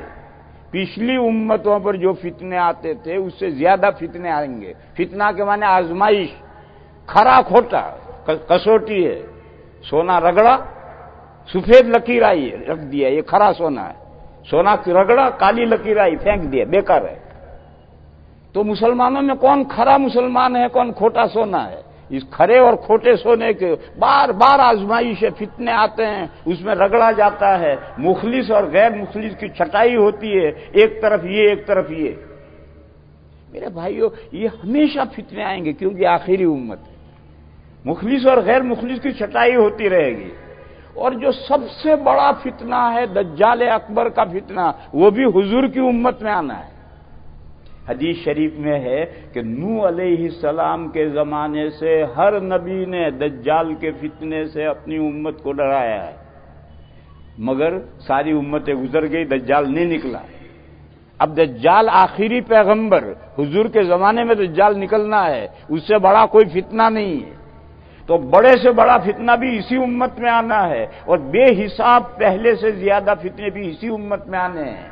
لہذا ہر مومن کو ہمیشہ چوکنا رہنا ہے کہ دنیا میں کون سا فتنہ ہے جس میں میں پھنس کر کے اپنا ایمان نہ کھو بیٹھوں، اس سے بچنا ہے۔ اور ایسے طریقے پر فتنے آئیں گے کہ آدمی کو پتہ بھی نہیں چلے گا اور فتنے نے گھیر لیے۔ اس لیے ہمیشہ ہر مومن کو قرآن حدیث اس کا مطالعہ رکھو، اہل حق کے سے تعلق رکھو اور دین کو صحیح سمجھو، اور جو فتنے وجود میں آئیں ان فتنوں سے بچو، اپنے دین کی حفاظت کرو۔ جنت میں اگر جانا ہے تو عقیدوں کے صحیح ہونا ضروری ہے، اس کے بغیر جنت میں نہیں جا سکتا۔ عمل کی کوتاہیاں، کرنے کی کوتاہیاں، نہ کرنے کی کوتاہیاں، یہ تو اللہ اپنے فضل و کرم سے معاف بھی کر دیں گے جس کے لیے چاہیں گے، لیکن عقیدوں کی خرابی معاف نہیں کی جائے گی۔ اس لیے اس کا خاص طور پر خیال رکھنا ضروری ہے۔ میں نے کہا تھا کہ مجھے 9 مسئلے لکھ کر دیے ہیں جو ان صاحب کے اس زمانے میں پھیلائے ہوئے ہیں، اور انہوں نے 9 لکھ کر دیے ہیں۔ میرے پاس تو 50 کی فہرست ہے، یہ خرفشال انہوں نے مچایا ہے۔ اب ایک مجلس میں وہ سارا میں کہاں سے سمجھاؤں گا؟ اس لیے بنیادی طور پر جو سمجھنے کی بات ہے وہ یہ ہے کہ اہل حق صرف اہل السنہ والجماعہ ہیں، اور اہل السنہ والجماعہ 4 اماموں کا فالو کرنے والے ہی ہیں، 5ویں کوئی جماعت اہل حق میں نہیں ہے، چاہے وہ غیر مقلد ہوں، چاہے وہ شیعہ ہوں، چاہے وہ داؤدی بورے ہوں، چاہے خوجے ہوں، چاہے کوئی ہو، کوئی فرقہ ہو، وہ اہل حق میں سے نہیں ہے۔ صرف 4 ائمہ کا فالو کرنے والے ہی اہل حق میں سے ہیں، یہی اہل السنہ والجماعہ میں سے۔ اور ان 4 اماموں کے درمیان میں جو عملی اختلاف ہے نو پرابلم ہے، کوئی مسئلہ نہیں ہے۔ دیکھو آپ کے دارالعلوم دیوبند میں حنفی بھی ہیں، شافعی بھی ہیں، مالکی بھی ہیں، حنبلی بھی، سب ہیں، ایک صف میں کھڑے ہیں۔ یہ عرفہ دن کر رہا ہے، یہ نہیں کر رہا ہے، تو بھی ٹھیک کر رہا ہے، تو بھی ٹھیک کر رہا ہے، یہ اس حدیث پر عمل کر رہا ہے، یہ اس حدیث پر عمل کر رہا ہے۔ لیکن جو شخص کہتا ہے کہ قرآن کے علاوہ کوئی چیز حجت نہیں، یہ گمراہ فرقہ ہے۔ جو یہ کہتا ہے کہ قرآن کے بعد حدیث حجت ہے، سنت کو نہیں مانتا، تو یہ گمراہ فرقہ ہے۔ اور جو یہ کہتا ہے کہ قرآن بھی حجت ہیں، حدیثیں حجت ہیں، اس کے بعد اجماع امت حجت نہیں ہے، امت کی یونیٹی یہ حجت نہیں ہے، تو یہ بھی گمراہ فرقہ ہے۔ کیوں؟ قرآن کریم میں ہے، سورہ نساء کی آیت نمبر 30 ہے، وَمَن يُشَاقِقِ الرَّسُولَ مِن بَعْدِ مَا تَبَيَّنَ لَهُ الْهُدَى وَيَتَّبِعْ غَيْرَ سَبِيلِ الْمُؤْمِنِينَ نُوَلِّهِ مَا تَوَلَّى وَنُصْلِهِ جَهَنَّمَ وَسَاءَتْ مَصِيرًا۔ اس آیت کو غور سے سمجھو، سورہ نساء کے آیت نمبر 130 ہے۔ کیا فرمایا؟ وہ شخص جو اللہ کے رسول کے اگینسٹ چلتا ہے، وَمَن يُشَاقِقِ الرَّسُولَ، جو رسول کی مخالفت کرتا ہے، اللہ کے رسول کے اگینسٹ چلتا ہے، مِن بَعْدِ مَا تَبَيَّنَ لَهُ الْهُدَى، اس کے بعد کہ اس کے لیے ہدایت کلیئر ہو گئی، ہدایت واضح ہو گئی، وہ کلمہ پڑھتا ہے لا الہ الا اللہ محمد الرسول اللہ۔ ارے تو جب محمد الرسول اللہ پڑھتا ہے تو اس اللہ کے رسول نے جو حدیثوں میں ہدایت دی کیوں نہیں مانتا؟ نہیں، میں قرآن کو مانوں گا، صرف حدیثیں نہیں مانوں گا۔ ارے حدیثیں نہیں مانتا تو محمد الرسول اللہ کیوں پڑھتا ہے؟ محمد صلی اللہ تعالی علیہ وسلم کو اللہ کا میسنجر بھی مان لیا، پیغمبر بھی مان لیا، اور اللہ نے 2 میسج لا کر دیے، ایک قرآن اور ایک حدیث۔ قرآن کو مانتا ہے، حدیثوں کو نہیں مانتا۔ تو کیسا یہ بٹوارا جو کر رہا ہے محمد الرسول اللہ میں، جو بٹوارا کر رہا ہے، یہ کیسے بٹوارا کر رہا ہے؟ تو قرآن نے کہا وَمَن يُشَاقِقِ الرَّسُولَ مِن بَعْدِ مَا تَبَيَّنَ لَهُ الْهُدَى، جو شخص رسول کی مخالفت کرتا ہے، یعنی رسول کے اگینسٹ چلتا ہے، رسول کی دی ہوئی ہدایات پر جو حدیثوں میں ہے اس کو نہیں مانتا ہے، اس کے بعد کہ اس کے لیے ہدایت واضح ہو گئی، وہ محمد رسول اللہ پڑھتا ہے اور پھر حدیثوں کی مخالفت کرتا ہے۔ ایک بندہ وَيَتَّبِعْ غَيْرَ سَبِيلِ الْمُؤْمِنِينَ، اور مسلمانوں کا جو راستہ ہے اس کا فالو نہیں کرتا، اس کے علاوہ راستے پر چلتا ہے اور پیروی کرتا ہے وہ اس راستے کی جو مسلمانوں کے راستے کے علاوہ ہے۔ یہی اجماع امت ہے، ساری امت کا اتفاق اور یونیٹی ہے، وہ نہیں مانتا، وہ اپنے 1.5 اینٹ کی مسجد اس کی الگ ہے، اپنا راستہ اس نے الگ کیا ہے۔ حضرت امام شافعی علیہ الرحمہ، اللہ ان کی قبر کو نور سے بھرے، اللہ تعالیٰ ان کے درجات بہت بلند فرمائے، ان کی کتاب الرسالہ میں حضرت نے اسی آیت سے اجماع حجت اجماع پر استدلال کیا ہے کہ امت کا جو اجماع ہے یہ بھی حجت اس آیت میں اسی کا ذکر ہے کہ مسلمانوں کے راستے پر چلو، اس کے اگینسٹ مت چلو۔ اگر یہ دونوں باتیں کسی میں ہوں گی، رسول کے اگینسٹ چلے گا، مومنین کے راستے کو چھوڑ کر دوسرا راستہ اپنائے گا، تو اللہ تعالیٰ کیا فرماتے ہیں؟ نُوَلِّهِ مَا تَوَلَّى، جانے دیں گے ہم اس کو جس راستے پر وہ جا رہا ہے۔ اللہ زبردستی موڑتے نہیں ہے کسی کو، ہدایت پر چلے ہدایت پر چلو، گمراہی پر جانا گمراہی پر جاؤ، اللہ کا کیا بگاڑو گے؟ اپنا ہی بگاڑو گے۔ نُوَلِّهِ مَا تَوَلَّى، جانے دیں گے ہم اس کو اس راستے پر جس پر وہ جا رہا ہے۔ وَنُسْلِهِ جَهَنَّمَ، مر کر کہاں جائے گا؟ ہمارے پاس ہی تو آئے گا، جہنم میں ٹھونسیں گے۔ وَنُسْلِهِ جَهَنَّمَ وَسَاءَتْ مَصِيرًا، اور جہنم بہت بری لوٹنے کی جگہ ہے۔ اس آیت میں صاف کلیئر ہو گیا کہ جو صرف قرآن کو حجت مانتا ہے، حدیثوں کو اور سنت کو حجت نہیں مانتا، اور جو سنت کو حجت نہیں مانتا حدیثوں کو حجت مانتا ہے، صرف سنت اور حدیث دونوں اکٹھا ہو جائیں تو حجت ہے، لیکن صرف حدیث ہے سنت نہیں ہے، اس کو حجت مانتا ہے، اور اجماع امت کو حجت نہیں مانتا۔ یہ دو باتیں جن میں جمع ہیں، وہ جس راستے پر جا رہے ہیں اللہ جانے دیں گے، اللہ زبردستی نہیں موڑیں گے، اور مرنے کے بعد جہنم میں ٹھونسیں گے۔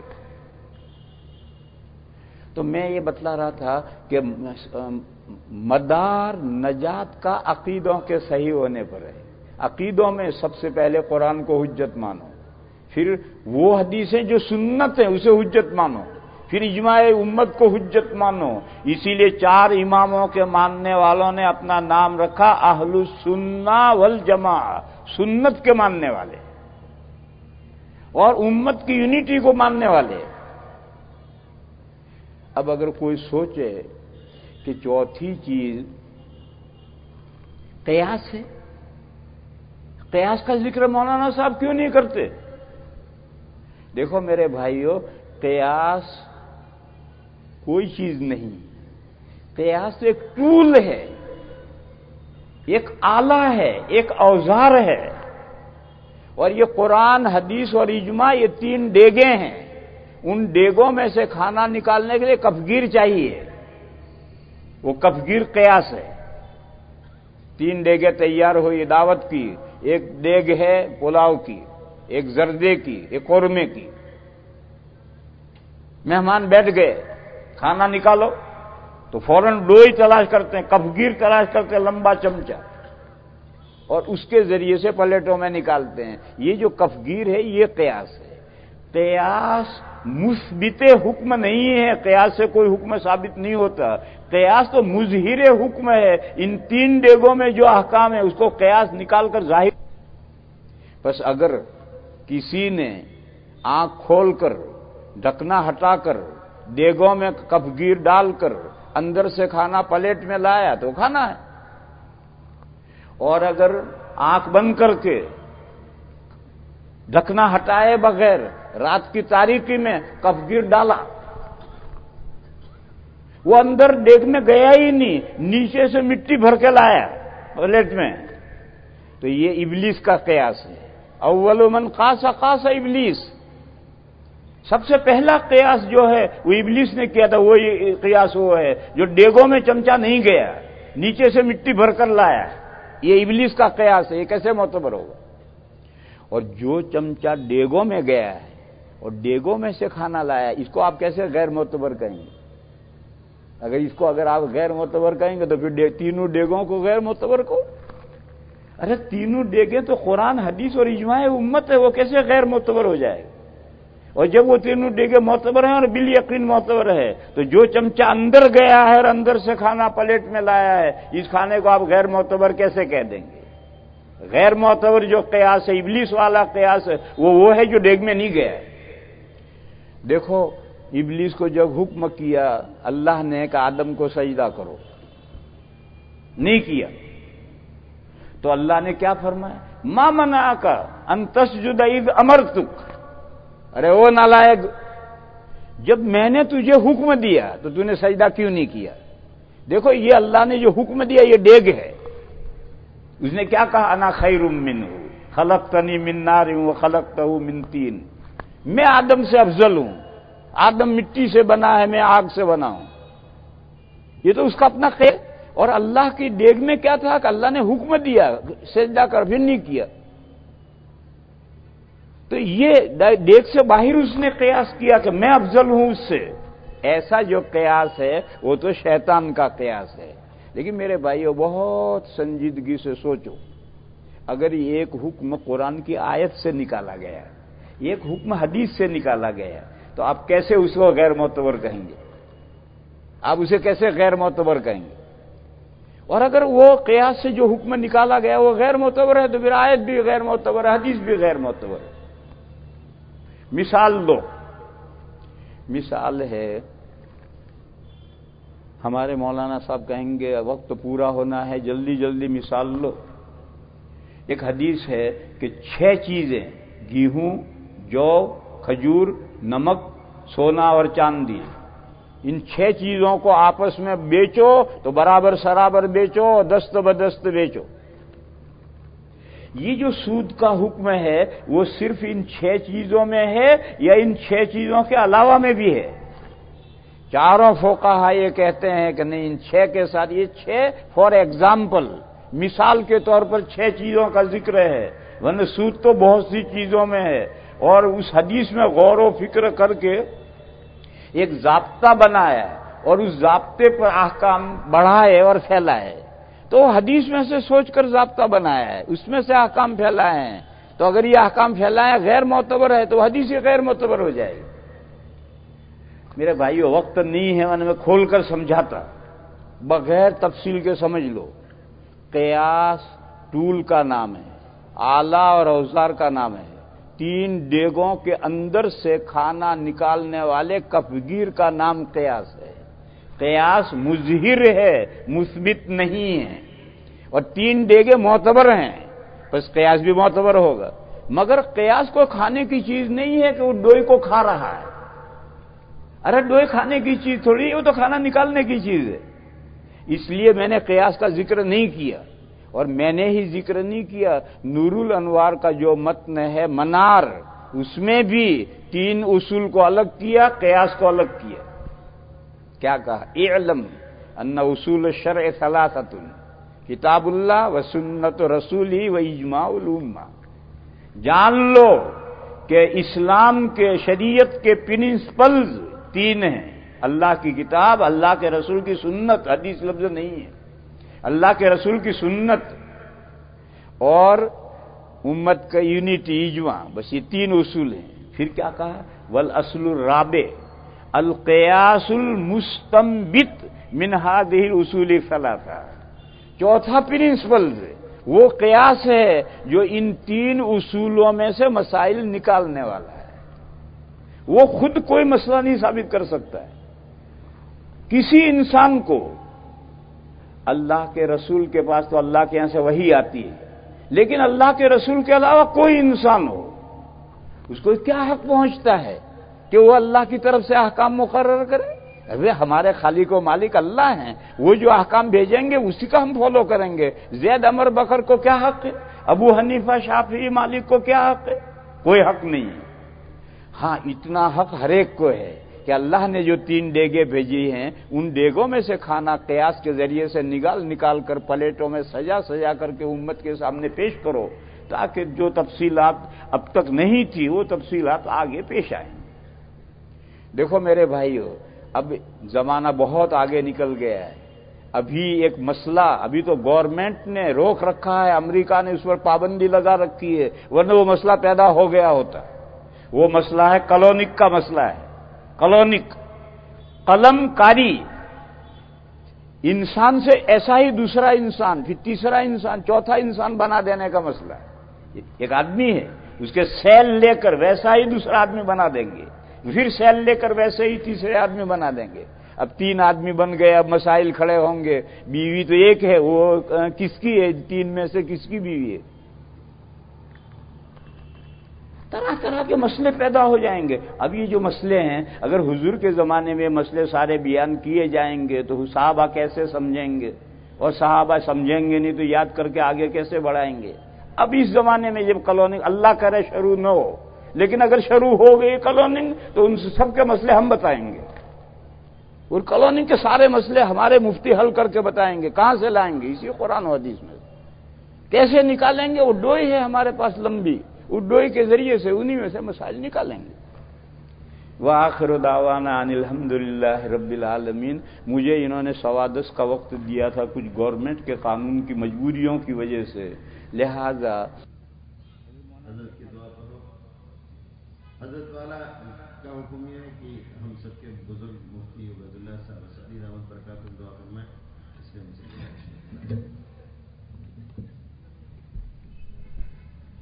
اللهم انت السلام ومنك السلام لا جلال الكرام. اللهم صل على سيدنا مولانا محمد وعلى ال سيدنا مولانا محمد وبارك وسلم. ربنا تقبل منا انك انت السميع العليم وتب علينا انك انت التواب الرحيم. ربنا لا تؤاخذنا ان نسينا واخطانا. ربنا ولا تحمل علينا اصرا كما حملته على الذين من قبلنا. ربنا ولا تحملنا ما لا طاقة لنا به واعف عنا واغفر لنا وارحمنا انت مولانا فانصرنا على القوم الكافرین. اے اللہ، محض تیرے دین کی نصرت کے لیے، حفاظت کے لیے، اشاعت کے لیے، اے اللہ تیرے بندوں نے یہ نظام بنایا، کہنے والوں نے کہا، سننے والوں نے سنا. اے اللہ اس کو قبول فرما.